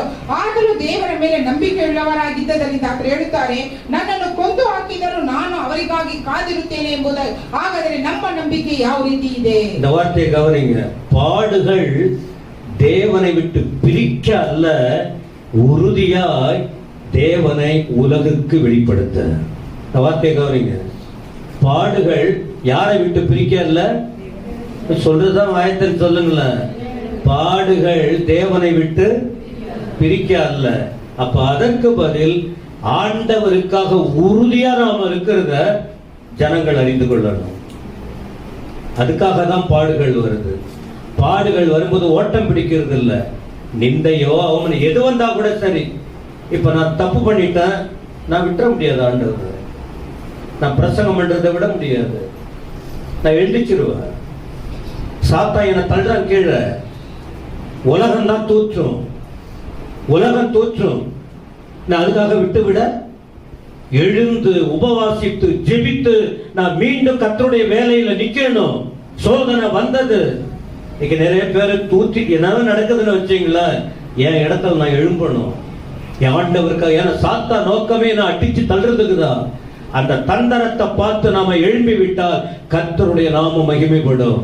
சோதனையிலும் கர்த்தரை நாம் உயர்த்த முடியும். ಬಾಧೆಗಳು ದೇವರನ್ನು ಅಗಲಿಸಲಿಕ್ಕೆ ಅಲ್ಲ, ದೃಢವಾಗಿ ಜನರು ಲೋಕದಲ್ಲಿ ತಿಳಿದುಕೊಳ್ಳುವುದಕ್ಕಾಗಿ. ಕಷ್ಟಗಳು ಬಂದರೂ ನಾವು ದೇವರನ್ನು ದೃಢವಾಗಿ ತಿಳಿದುಕೊಳ್ಳಬೇಕು. இரண்டாவது, யோபு இந்த சோதனைக்குள்ள போகும்போது இந்த சோதனை எந்த நிலைக்கு கொண்டு வந்து தெரியுமா? அவருடைய ஆவிக்குரிய வாழ்க்கையின் பார்வை வித்தியாசமாய் மாறக்கூடிய அளவுக்கு பார்வை மாறிடுச்சு, சிந்தனை மாறிடுச்சு. எப்போ? பாடுகள் நடுவில். பாடுகள் வந்தது, மிகவும் சோதனைக்குள்ளே போனாரு. ஆனா முடிவில் நீங்க பாத்தீங்கன்னா வாழ்க்கையில ஒரு ஆவிக்குரிய புரிதல், ஆவிக்குரிய தெளிவு யோபுக்கு வந்துச்சு. அல்லேலூயா சொல்லுங்க. ஒரு அனுபவம் வரும்போது கற்றுக்கொள்ளணும். கற்றுக்கொள்ளுதலின் பின் அறிக்கை தீமையாக அல்ல, நன்மையாய் மாறிவிட வேண்டும். ಆದರೆ ಯೋಬನ ಜೀವಿತ ನೋಡುವಾಗ ಆತ್ಮಿಕ ಜೀವಿತದಲ್ಲಿ ಆತನ ನೋಟ, ಯೋಚನೆಯು ಬಹಳ ವ್ಯತ್ಯಾಸವಾಗಿ ಕಾಣಲ್ಪಟ್ಟಿದ್ದು, ಅನುಭವವು ಮತ್ತೊಬ್ಬರಿಗೆ ಅದು ಸಾಕ್ಷಿಯಾಗಿ ಇತ್ತು. அப்போ இதுக்கு ஒரு வார்த்தை சொல்றேன். பாடுகளின் நடுவில் கிடைக்கும், பாடுகள் நடுவில் நாம் அப்படியே போகும்போது என்ன வந்து மூடும் தெரியுமா? தேவ பிரசன்னம். எத்தனை பேருக்கு விளங்குச்சு? எவ்வளவு ஆண்டுடைய பிள்ளைங்க பாடுகளுக்குள்ள, இப்போ பாடுகளுக்குள்ள பிரச்சனைக்குள்ள போகும்போது புரியாத கேசுங்க தான் நான் சொன்னேன். வேதத்தை தொடாது, ஊழியம் செய்யாது, ஜெபத்துக்குள்ளே போகாது, ஐக்கியப்பட வாய்ப்பு இருக்காது, தனிக்காட்டு ராஜாவா போல இருக்கும். ஈஸியா கழுகு ஒண்ணு, ஒரு தனியா போற கோழி குஞ்சா கழுகு என்ன பண்ணும் சொல்லுங்க? சத்தமா அத போல உங்க வாழ்க்கை அப்படியே கவிக்கிட்டு போயிடும். விலகி விலகி விலகி விலகி போனீங்கன்னா நீங்க நாள் வர வர வர நெருங்கி வர வேண்டும். ஓ, தனித்து என்னால் வாழ முடியாது, தனித்து என்னால் சாதிக்க முடியாதுங்கிற நிலைக்கு. அப்போ யோபு வாழ்க்கையில நீங்க பாத்தீங்கன்னா பாடுகள் வர வர வர தேவனுடைய பிரசன்னம் யோபை மூட ஆரம்பித்தது. அல்லேலூயா. ஏன்? அவர் கர்த்தரை விட்டு விலகாததனால. என்னதான் நடக்கும் பார்க்கலாமா? ஒண்ணு, தீமைக்கு வைராக்கியம் பாராட்ட கூடாது, நன்மைக்கு நாம் வைராக்கியமாய் நிற்க வேண்டும். யோபு அப்படி நின்னாரு. தேவ பிரசன்னம் அவர் வாழ்க்கையில வந்து பார்வை மாறிடுச்சு, பேச்சு மாறிடுச்சு, வாழ்க்கையே மாறிவிட்டது. ஆமென். ದೇವರ ಸಂಪರ್ಕದಲ್ಲಿ ನಾವಿಲ್ಲದೆ ಹೋಗುವಾಗ ಸೈತಾನನು ನಮ್ಮನ್ನು ಆತನ ಹತ್ತಿರ ಎಳೆದುಕೊಳ್ಳುತ್ತಾನೆ. ಆದರೆ ಯೋಬನ ಜೀವಿತದಲ್ಲಿ ಬಾಧೆಗಳ ನಡುವೆ ಸಿಕ್ಕುವ ದೇವರ ಪ್ರಸನ್ನತೆ ಯೋಬನನ್ನು ಮುಚ್ಚಿಕೊಂಡಿತ್ತು ಎಂಬುದಾಗಿ ನೋಡುತ್ತೇವೆ. 42:5 இந்த குறிப்புக்கு யோபு 42:42 என்ன சொல்லிருக்கு பாருங்க. ಯೋಬನ ಪುಸ್ತಕ 42:5 ವಚನ. ಕಿವಿಯಿಂದ ನಿನ್ನ ವಿಷಯವನ್ನು ಕೇಳಿದೆನು, ಈಗಲಾದರೂ ನಿನ್ನನ್ನೇ ಕಣ್ಣಾರೆ ಕಂಡೆನು. என்ன சொல்றாரு? இது வரைக்கும் என் காதால கேட்டேன், இப்ப என் கண்ணால ஆவிக்குரிய மாற்றம். இவ்வளவு பாடுகள் பிரச்சனை வந்தா கூட என்ன சொல்றாருன்னா, இது வரைக்கும் என் காதுகள்ல தான் ஆண்டவரை குறித்து வார்த்தை குறித்து கேட்டுக்கிட்டு இருந்தேன், இப்ப கண்ணாலேயே பார்த்துட்டேன். தான் தேவ பிரசன்னம். உங்களுக்கு புரியுதா? என்ன குடும்பமே அழியிற நிலை வந்தாலும் உங்க உறுதி, உங்களுடைய தீர்மானங்கள் ஒரு நாளும் ஆண்டவரை விட்டு விலகவே. சத்தமா சொல்லுங்க, அப்படிதான் இருக்கணும். ஆனா நான் அப்படிதான் இருக்கேன். நான் அப்படி போயிட்டேன்னா கர்த்தர் என்ன நம்பி கொடுத்த ஊழியம் என்ன வருது? நாலா பக்கமும் நெருக்கம் வரும்போது யோபுக்கு வந்த போல வரும். நாலா பக்கமும் வித்தியாசமா வரும்போது நாம விட்டுட்டு ஓடினா என்ன ஆகுறது? யோபும் ஓடல, நாமும் ஓடுனா சாத்தானுக்கு கொண்டாட்டம் ஆயிடும். அதனால என்ன வந்தாலும் சரி நிக்க வேண்டும். யோபு வாழ்க்கையை இப்போ மாறிடுச்சு. அவருடைய பார்வை அறிக்கை பாருங்க, கண்ணால பாக்குறான் ஆண்டவரை, காதார கேட்டன். எவ்வளவு உன்னத நிலைக்கு அவருடைய மனநிலை போச்சு பாருங்க. ನಾಲ್ಕು ಕಡೆಯಿಂದ ಆತನಿಗೆ ಸಮಸ್ಯೆಗಳು ಬಾಧೆಗಳು ಬಂದವು, ಆದರೆ ಯೋಬನು ದೇವರಲ್ಲಿ ದೃಢವಾಗಿದ್ದರಿಂದ ಹೇಳುತ್ತಾರೆ, ಕಿವಿಯಿಂದ ನಾನು ನಿನ್ನ ವಿಷಯವನ್ನು ಕೇಳಿದ್ದೇನೆ, ಕಣ್ಣಾರೆ ನಿನ್ನನ್ನು ಕಂಡಿದ್ದೇನೆ ಎಂಬ ನಂಬಿಕೆ ಆತನಿಗೆ ಇತ್ತು. இருக்கிறவங்க ஆமென் சொல்லுங்க. பாதி இழுத்துக்கிட்டு போறவங்க ஆமென் சொல்லுங்க. மூணாவது 42:10 42:10 கடைசி பகுதி. ಯೋಬನ ಪುಸ್ತಕ 42:10ನೇ ವಚನ. ಯೋಬನು ತನ್ನ ಸ್ನೇಹಿತರಿಗೋಸ್ಕರ ಪ್ರಾರ್ಥಿಸಿದ ಬಳಿಕ ಯೆಹೋವನು ಅವನ ದುಸ್ಥಿತಿಯನ್ನು ಹೋಗಲಾಡಿಸಿ ಅವನ ಸೊತ್ತನ್ನು ಮೊದಲಿಗಿಂತ 2 ಹೆಚ್ಚಿಸಿದನು. 2 மடங்கு ஆசீர்வாதம். கவனிக்கிறீங்களா? பாடுகள் வந்தபோது யோபு என்ன செய்யல? விட்டல. மூணாவது காரியத்துக்கு ஒன்று சொல்றேன். பாடுகள் மத்தியிலும் பரலோக தேவன் பல மடங்கு ஆசீர்வாதத்தை கொடுக்க வல்லவராய் இருக்கிறார். ஆனா பாடுகள் என்ன செய்யணும்? சகிக்கணும். நிந்தைகளை என்ன செய்யணும்? சகிக்கணும். அவங்க வாய் திறப்பாங்க தான். பிசாசுக்கு இடம் கொடுக்கிறவங்க 4 பேர் வாயை திறப்பாங்க. ஆனா நாமும் அதை போல வாயை திறக்க ஒரு நாள் வர அந்த வாய்க்குள்ள தேள் வேணாம், சாவம் தேள் கொட்டு அதை சொல்ல வேணாம். ஒரு நாளை மூட வைப்பா. ஆனா நாம என்ன பண்ணணும்? சகிக்கணும். என்ன வந்தாலும் நாம சகிக்க கற்றுக்கொள்ளணும். அப்படி சகித்தால் முடிவு பாருங்க.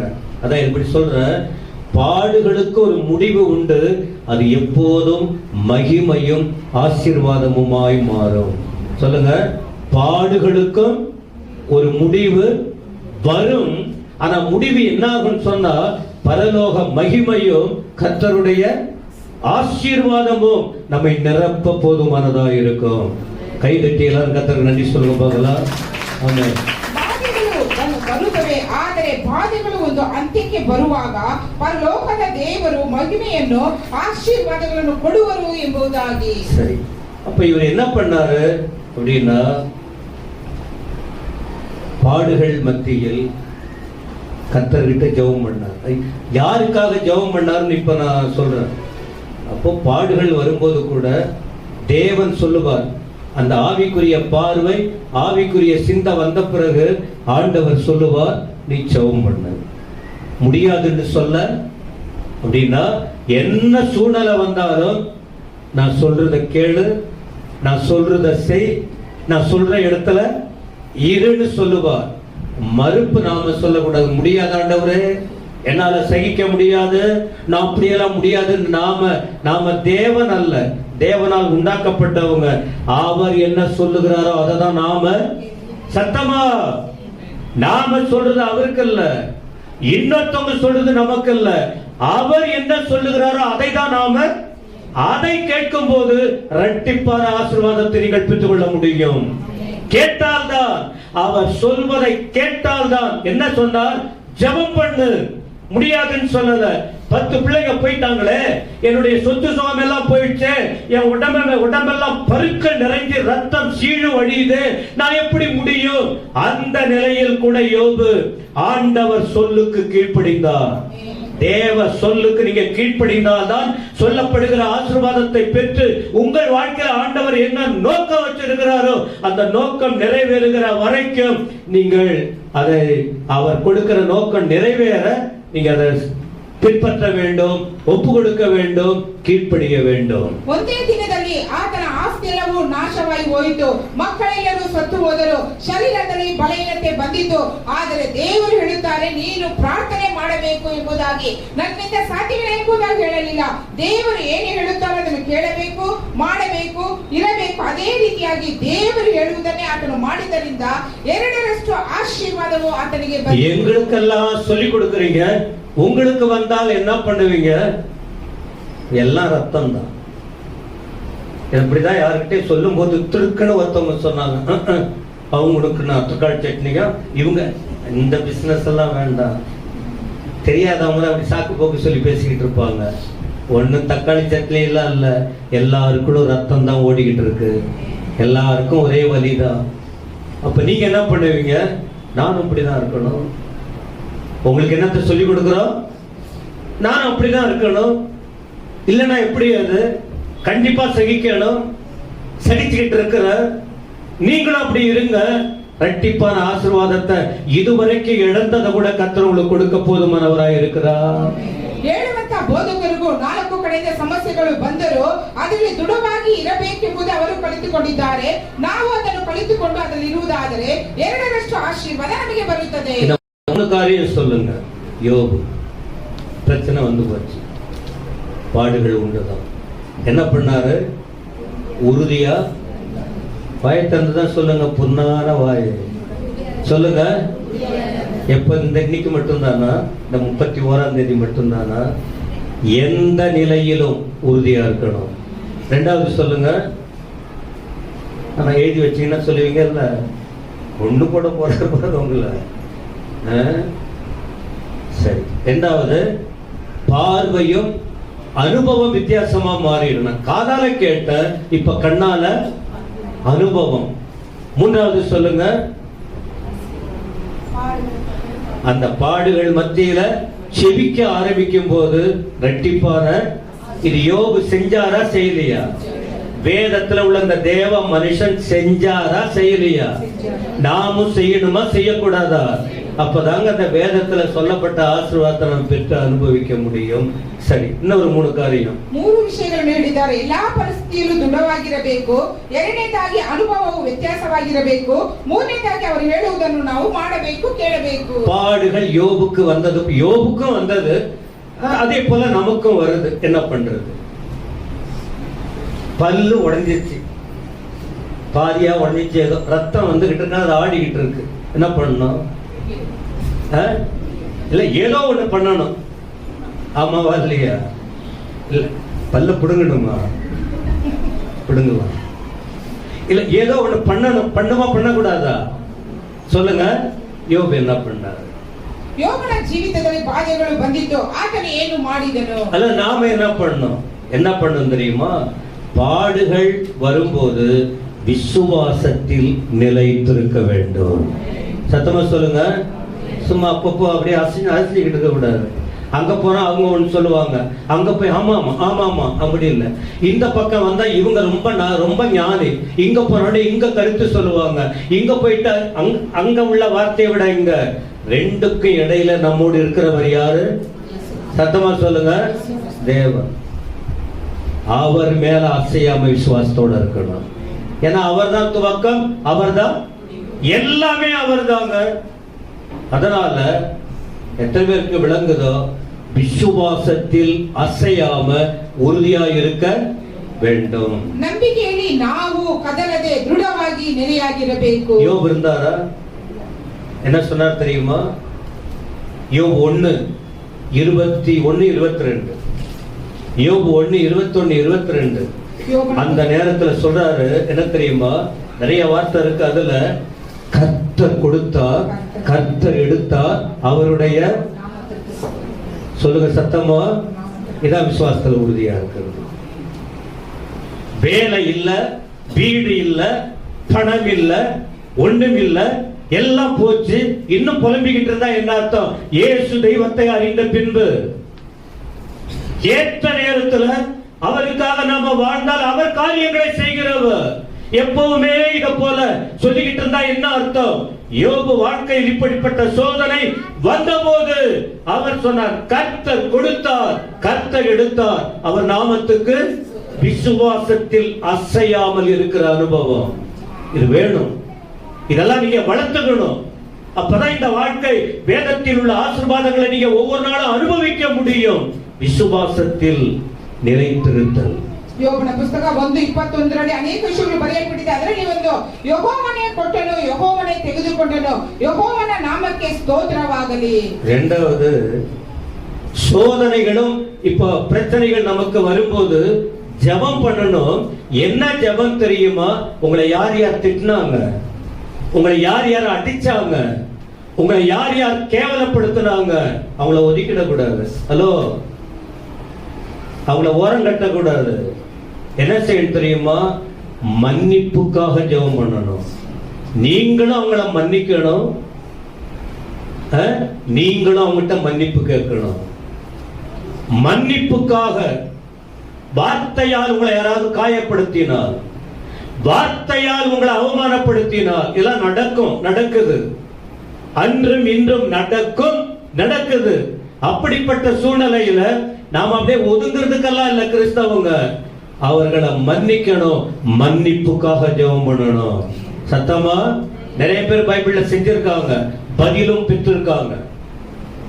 ಎರಡನೇದಾಗಿ ನಾವು ನೋಡುತ್ತೇವೆ, ಪ್ರಾರ್ಥನೆ ಮಾಡಬೇಕು. ಅದು ಯಾರಿಗಂದ್ರೆ ನಮಗೆ ಯಾರೆಲ್ಲ ಕಷ್ಟ ಕೊಟ್ಟರು, ನಮ್ಮನ್ನು ವಿರೋಧಿಸಿದರು, ಅಂತವರಿಗಾಗಿ ನಾವು ಪ್ರಾರ್ಥನೆ ಮಾಡಬೇಕು, ಅಂತವರನ್ನು ಕ್ಷಮಿಸಬೇಕು, ಅವರ ಕ್ಷಮಾಪಣೆಗಾಗಿ ನಾವು ಬೇಡಿಕೊಳ್ಳಬೇಕು.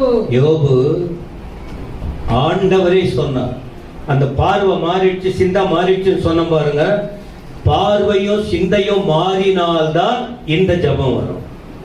யாரையும் ஒதுக்காம எல்லாரையும் நேசிக்க அந்த தன்மை வரும். இந்த உணர்வெல்லாம் வராம அவ்வளவு ஈஸியா வரவே. அப்ப ஆண்டவரே சொன்னார். என்ன சொன்னார் தெரியுமா? உன்னை நான் பார்த்துக்கிட்டே இருந்தேன். உன் நண்பர்கள்லாம் மோசமா பேசினா, இஷ்டத்துக்கு பேசினா, யோபு உன்கிட்ட நிதானம் இருந்தது. நிதானம் நீ தவறல, அவன் நிதானம் தவறிட்டான். 3 பேரும், ஏன் 4 பேரும் நிதானம் தவறிட்டான். அப்ப கிறிஸ்தவர்கள், தேவ பிள்ளைகள் நிதானம் தவற, சத்தமா சொல்லுங்க, எல்லை மீறி போகக்கூடாது. நிதானம், நிதானம் அதுவே பிரதானம். நிதானமா இருக்கணும். அப்ப யோபு என்ன நிதானம் இருந்தாரு அப்படின்னா ஆண்டவரே சொல்லிட்டார் 42 அதிகாரத்துல. அப்ப அந்த இடத்துல உன் சிநேகிதருக்காக நீ என்ன செய்ய கர்த்தர் சொன்னார். அதெல்லாம் அவங்க இவ்வளவு துரோகம் பண்ணிட்டு போயிட்டாங்க, இவங்க இப்படி பண்ணிட்டாங்க, அவங்க இப்படி பண்ணிட்டாங்க, அதெல்லாம் நான் கிட்ட வர மாட்டேன், நான் அவங்கள பார்க்க மாட்டேன், அவங்ககிட்ட பேச மாட்டேன். ஏய், வீட்டுல அவனை சேர்த்த அவனை எல்லாம் மாறிடணும், எல்லாரையும் சேர்க்கணும். இதான் ஆவிக்குரிய பார்வை வந்த உடனே சோதனைகள் வரும்போது எல்லாம் சேஞ்ச் ஆகுது. அப்ப ஆண்டவர் சொல்றாரு, அவனுக்காக ஜெபம் பண்ணு, ஜெபம் பண்ணு. இல்ல முடியல, எனக்கு நெஞ்சு வலிக்குது, எனக்கு நெஞ்சு வலிக்குது, என்னால முடிய தாங்க முடியல, இப்பதான் ஆச்சு, அப்பதான் ஆச்சு, என்னால முடியல. இல்ல இல்ல, நான் வேணுமா? என்ன வேணும்? யார் வேணும் உனக்கு? சொல்லுங்க எல்லாமே. உடனே போய் ஜெபம் பண்ணாரு. யாருக்காக? கேவலமா பேசின, கேவலமா அவமானப்படுத்தின தன் சிநேகிதர்களுக்காக யோபு கர்த்தர்கிட்ட சத்தமா இல்லையா சொல்லுங்களேன். இந்த அளவுக்கு இதாங்க ஆவிக்குரிய வளர்ச்சி. கொரிந்து சபையை குறித்தெல்லாம் கேட்டுக்கிட்டு இருக்காம, இதாங்க வளர்ச்சி. இப்படிதான் கொஞ்சம் கொஞ்சமா வளரணும். மன்னிக்க முடியாத குற்றம் எதுவுமே இல்ல, அவ்வளவுதான் நான் சொல்லுவேன். அப்படி என்னத்தை இவங்க என்ன பண்ணிட்டாங்க யோப? அடுத்த 2 வார்த்தை சொல்றேன். ಆದರೆ ಯೋಬನ ಸ್ನೇಹಿತರು ನಿಧಾನವಾಗಿ ಇರಲಿಲ್ಲ, ಅವರು ಆತುರವಾಗಿದ್ದರು. ಆದರೆ ದೇವರು ಯೋಬನಿಗೆ ಹೇಳುತ್ತಾರೆ, ನಿನ್ನ ಸ್ನೇಹಿತರಿಗೋಸ್ಕರ ನೀನು ಪ್ರಾರ್ಥನೆ ಮಾಡು ಎಂಬುದಾಗಿ, ಆತನು ಅವರಿಗೋಸ್ಕರ ಪ್ರಾರ್ಥನೆ ಮಾಡಿದನು ಎಂಬುದಾಗಿ ಓದುತ್ತೇವೆ. 4 பேர் வந்தாங்க. சாவாச்சு, பிரச்சனை அதிகமாச்சு, வந்து அப்படியே உட்கார்ந்து இருக்காங்க. யோபு உருவமே பார்க்கும் போதே கண்ணெல்லாம் உள்ள போச்சு, தோலெல்லாம் தொங்குது, ரொம்ப கஷ்டம். உண்மையாவே व्यसனப்பட்டாங்க.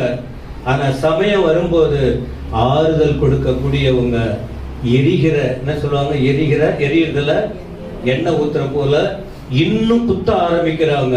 அதுதான் அமைதியா இருந்துட்டு போனா கூட பரவாயில்ல. சில குடும்பம் கஷ்டப்படுவாங்க, ஏதோ சூழ்நிலையில சிலர் அவமானப்படுவாங்க. அல்லது ஏதோ சில பிரச்சனைக்குள்ள போவாங்க.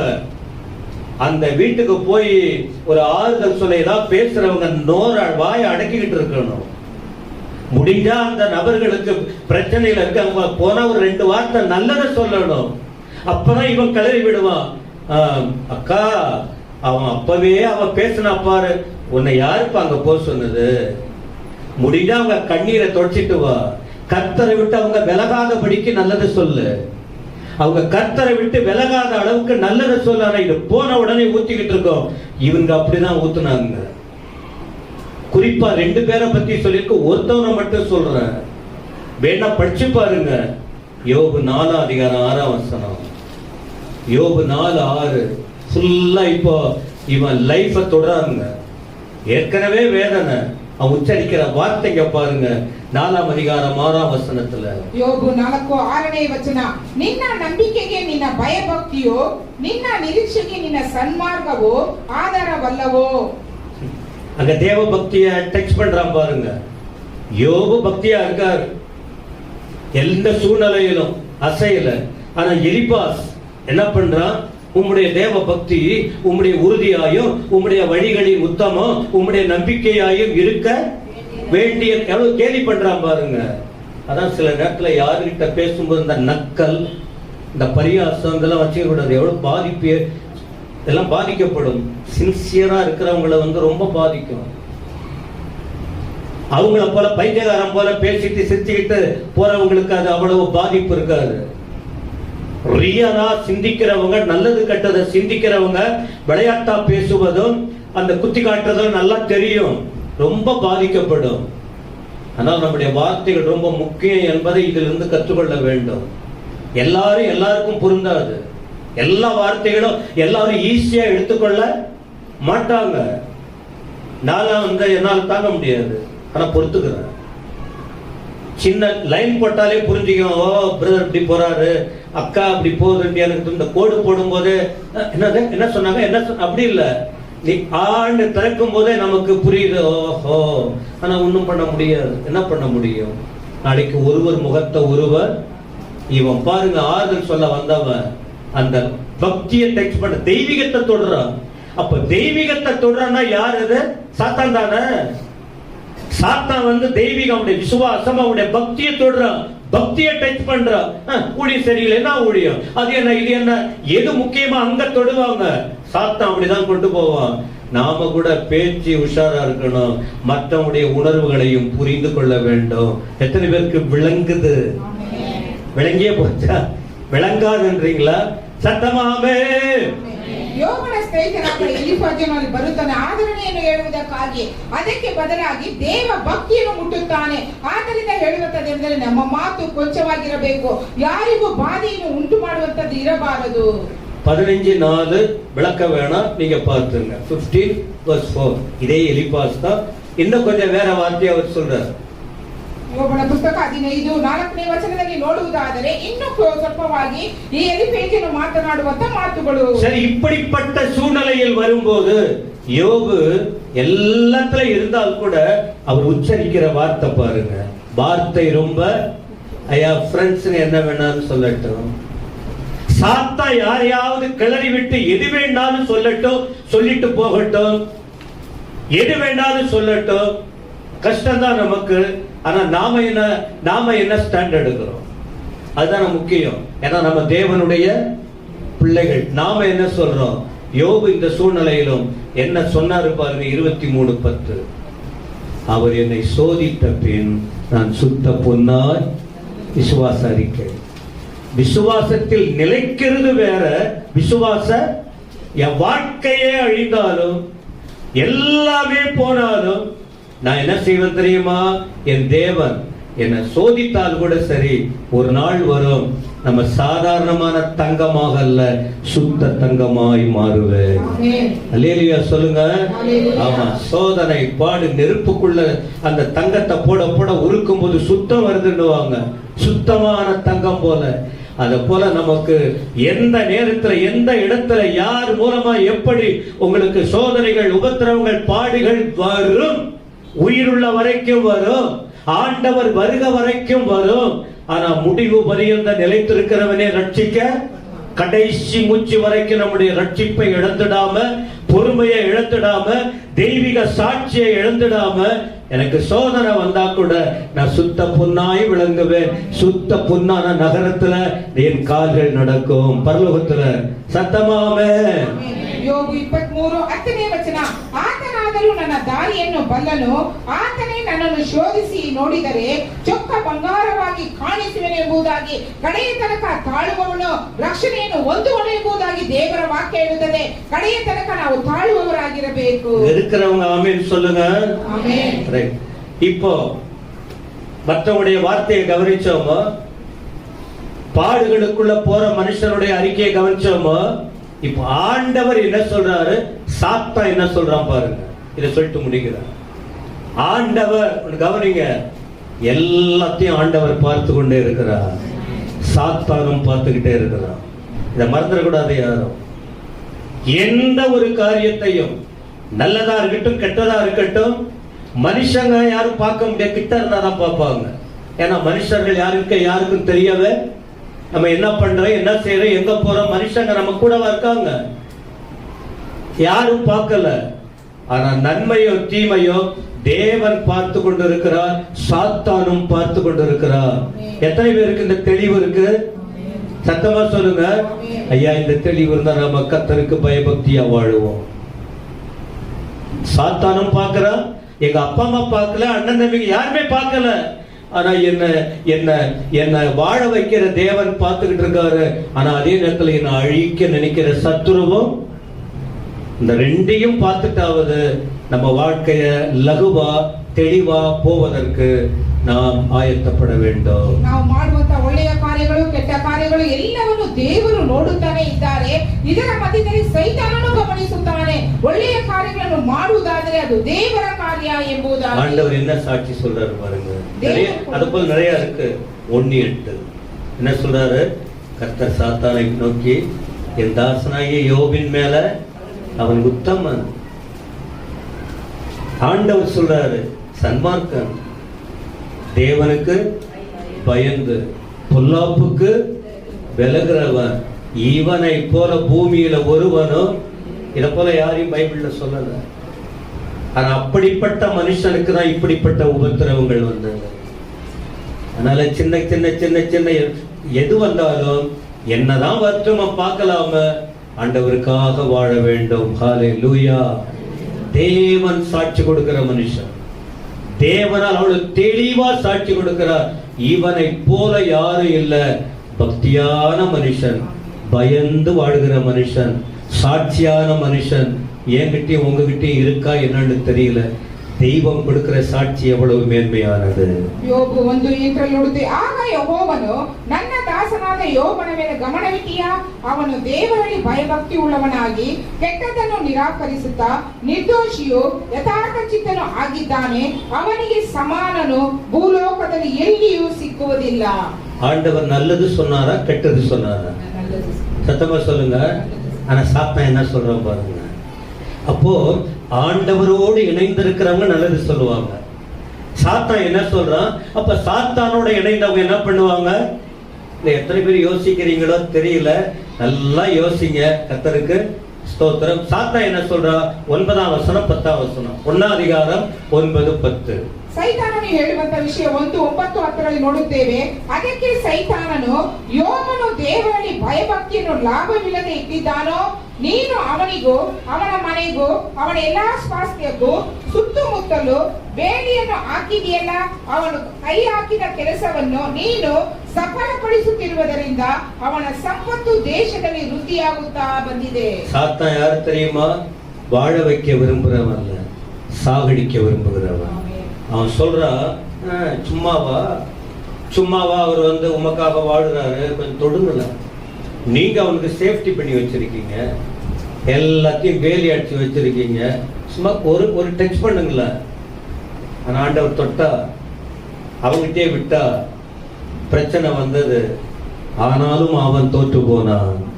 என் ஆண்டவர் ஜெயித்தார். தேவன் நம்பி ஒப்பு கொடுத்தார் யோப. யோபு நல்ல பேர் வாங்கி கொடுத்தார் ஆண்டவருக்கு.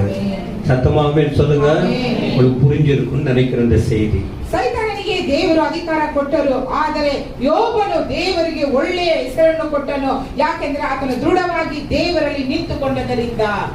என்ன வந்தாலும் யாருக்காக வாழ போறோம்? இப்ப புரிஞ்சுங்க. ஏன் கோயிலுக்கு வரல, ஏன் செய்யல, இது செய்யல, நிம்மதி இல்லை, அது இல்லை, இது இல்லை. இந்த செய்தி கேட்ட பிறகும், இந்த செய்தி அறிந்த பிறகும் நீங்க எதுக்கு ஒப்பு கொடுக்க போறீங்க? உங்க வாழ்க்கை வித்தியாசமானது. நம்ம உலகத்துல யாரு இருக்காங்களோ என்னவோ அதை பற்றி பிரச்சனை இல்லை. என் தெய்வம் நம்மோட கூட இருக்கிறார். நமக்கு யார் வேணும்? உலகம் எப்படியோ சொல்லும். நம்ம வாழ வைக்கிறவர் யாரு? நம்ம கடைசி வரைக்கும் நடத்துகிறவர் யார்? எழுந்து நிற்போம். அப்படியே ಲೋಕದಲ್ಲಿ ನಮಗೆ ಯಾವುದೇ ಕಾರ್ಯಗಳಿರಲಿ, ಮನುಷ್ಯರು ಏನೇ ಮಾತನಾಡಲಿ, ಆದರೆ ನಾವು ದೃಢವಾಗಿ ದೇವರ ಬಳಿಗೆ ನಿಂತುಕೊಳ್ಳೋಣ. ನಮಗಾಗಿ ದೇವರು ಸಹಾಯ ಮಾಡುವರ್ತನು. எல்லாரும் எழுந்து நின்றாடுவே. பிரச்சனை இல்லாத யாரும் இல்லைங்க. கல்யாணம் பண்ணாதவங்களும் அவங்களுக்கு ஒரே பிரச்சனை, வேதனை இருக்கு. எல்லாருமே டோட்டல். சாத்தான் உங்களை தெய்வீகத்தை விட்டு பிரிக்க பார்ப்பார். நமக்கு ஒரே ஒரு நோக்கம் ஆண்டவர் தான். ஆண்டவர் இயேசு நமக்காக செய்த தியாகம் இதெல்லாம் உங்களுக்கு தெரியும். நம்ம ஆண்டவருக்கு துரோகம் பண்ண வேண்டாம். உலக சோதனை எல்லாருக்கும் வரும். யோப கர்த்தர் கை விடல, யோபும் கர்த்தரை விட்டு விலகல. ஆண்டவரும் அவரை விடல. எவ்வளவு நன்மையா நடத்தினார். அல்லேலூயா. எல்லாரும் கண்களை மூடி அப்படியே கர்த்தருடைய பிரசன்னத்துக்குள்ளே ஒப்பு கொடுப்போமா?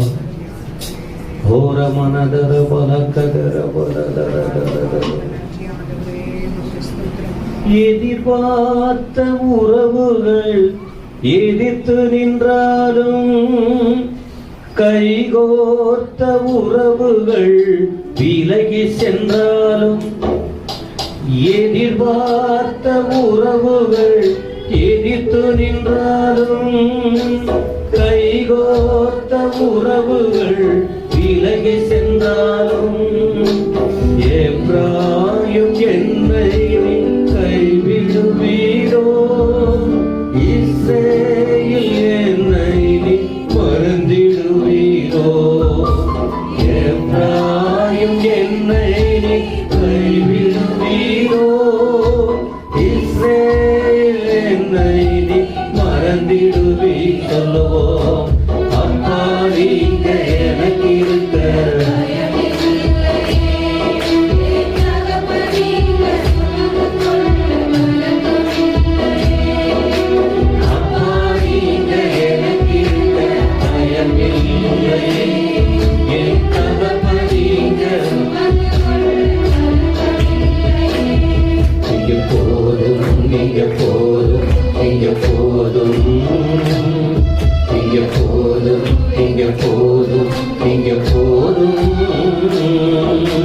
எங்கப்பா போன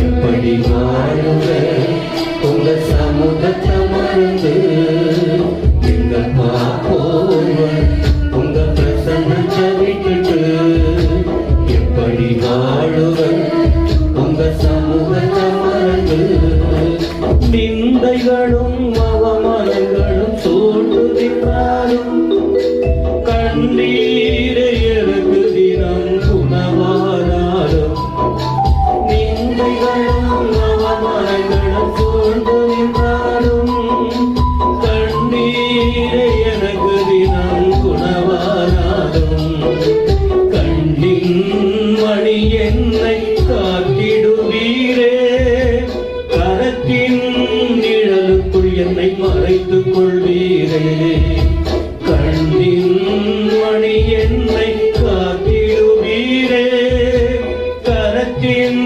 நிழலுக்குள் என்னை மறைத்துக் கொள். பல கையை உயர்த்தி,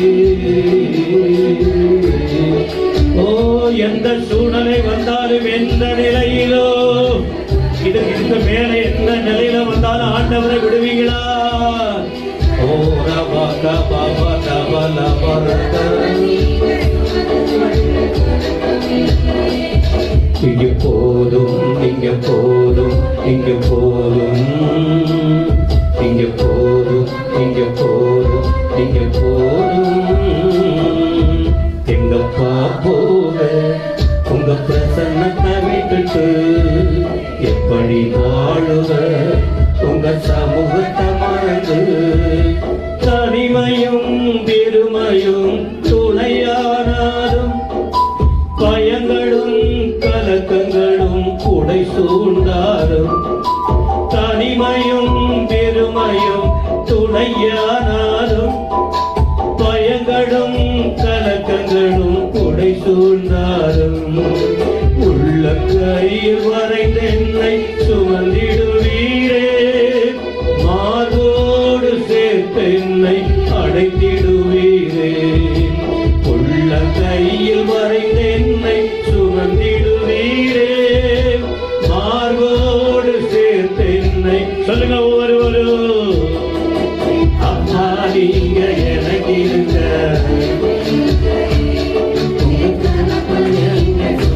சொல்ல கலக்கவில்லையே. அப்பா நீங்க எனக்கு இருக்க பயமில்லையே. என் தகப்பனீங்க சுமந்து கொள்ள கலக்கவில்லையே. இங்க போதும், இங்க போதும், இங்க போதும், இங்க போதும், இங்க போதும், இங்க போதும். எங்கப்பா போற உங்க பிரசன்னத்தை விட்டுட்டு எப்படி வாழுவ உங்க சமூகத்தை மறந்து. எங்கப்பா போற உங்க பிரசன்னத்தை விட்டுட்டு எப்படி வாழுவ உங்க சமூகத்தை மறந்து. அப்பா நீ எனக்கு இருக்க பயமில்லையே. என் தகப்பனீங்க சுமந்து கொள்ள கலக்கவில்லையே. அப்பா நீங்க எனக்கு இருக்க என் தகப்பனீங்க சுமந்து கொள்ள கலக்கவில்லையே. இங்க போதும், இங்க போதும், இங்க போதும், இங்க போதும், இங்க போதும், இங்க போதும். ஒரு நல்ல செய்தின்னு நினைக்கிறேன். இந்த மாதத்தின் துவக்கம் தொடங்கினோம். சரீர முயற்சி வேண்டாம், தேவ பக்திக்காக முயற்சி பண்ண. சரீர முயற்சி போயிடும். தேவ பக்தியிலே வளருவதுதான் பரலோகம் வரைக்கும் கொண்டு போய் சேர்க்கும். இந்த தேவ பக்தியிலே செல்ல முடியாதபடிக்கு தடை செய்வதுதான் சத்துரு. ஆனால் கர்த்தர் ஜெயம் பெற்றவர் தம் பிள்ளைகளை கைவிட மாட்டார். கர்த்தர் கொடுத்த ஆராதனைகளுக்காய் 6:30 மணிக்கு தொடங்கினோம். இந்த நிமிஷம் வரைக்கும் கர்த்தர் நடத்தினார். நம்ம ஆலயத்தில் ஆராதனை தேவ பிள்ளைகள் கொஞ்சம் லேட்டாக வர்றதுனால ஒரு 15-20 நிமிஷம் எக்ஸ்ட்ரா நாம் எடுத்துக்கிறோம். என செய்தி தேவை என்று. அதனால கர்த்தர் தான் நமக்கு, அவர்தான் நமக்கு துணை, அவர்தான் நமக்கு பல, அவர்தான் நமக்கு விடுதலை. ஆமென் சொல்லவே மாட்டீங்க. அவர்தான் நம்முடைய ஞானம், அவர்தான் நமக்கு எல்லாமே. அவர் வச்சாதான் நீ பாஸ் பண்ண முடியும். அவர் மனசு வச்சாதான் உனக்கு நல்லது நடக்கும். அவர் மனசு வச்சாதான் உன் குடும்பம் கட்டப்படும். அவர் மனசு வச்சாதான் எல்லா தீமை ஒழியும். கரங்களை தட்டி எல்லாரும் விடுதலையோடு இந்த பிற்பகல் காலை வேளையிலே ஆமே நாமே நாமே நாமே நாமே நாமே நாமே நாமே நாமே. அப்பிரியஜனமான ஊழியக்காரவங்க செய்யறத மட்டும் செய்யறவளவுதான். அவ்வளவுதான் எங்களால் முடியும். குறையுள்ள அனுபவம் எனக்கு, எங்களுக்கு நிறைவு நீங்க மட்டும்தான். அந்த எல்லாரையும் ஆசீர்வதிங்க, தொடர்ச்சியாய் நடத்துவீங்க. மாலை ஆராதனைக்கு தேவ பிள்ளைகளை கொண்டு வா. இந்த சபையில் உள்ள வாலிப ஆண் பிள்ளைகள் பெண் பிள்ளைகளை பாதுகாத்து கொள்ளுங்க ஆண்டவரே. தவறாடிமை ஜெபிக்கல, எல்லாருக்கும் மேன்மை வரட்டும். உமக்காக வாழ்ந்துட்டு அந்த ஊர்ல ஒரு பெரிய எழுப்புதலுக்கு காரணமா மாற முடியும். நாங்கெல்லாம் அந்த வாலிபத்திலிருந்து வந்தவங்க தான். ஆனா இன்னைக்கு எல்லாருக்காக பாரப்படுகிறோம். உமக்காக வாழ்ந்தால் எவ்வளவு ஆசீர்வாதம். தேவ ஜனங்கள் பலத்தோடு போகட்டும். துதிகர மையம நீர் ஏற்றுக்கொள்ளும். இயேசுவின் நாமத்தில் வேண்டுகிறோம் பிதாவே. இந்த கர்த்தராக இருக்கிற இயேசு கிறிஸ்துவின் கிருபை, பிதாவாகிய தேவனுடைய அன்பு, தூயாவியனுடைய ஆசீர்வாதம் நம்ம எல்லாரோடும் கர்த்தர் வருகிற வரைக்கும் நிலைத்திருப்பதாக. ನನ್ನ ಮನವೇ ಕೊಂಡಾಡು ನನ್ನ ಸನ್ನಿಧಿಯನ್ನು ಪವಿತ್ರ ನಾಮವನ್ನು ಕೀರ್ತಿಸಿರಿ. ನನ್ನ ಮನವೇ ಯೆಹೋವನನ್ನು ಕೊಂಡಾಡು, ಆತನು ಮಾಡಿದ ಉಪಕಾರಗಳಲ್ಲಿ ಒಂದನ್ನು ಮರೆಯಬೇಡ. ಆಮೆನ್.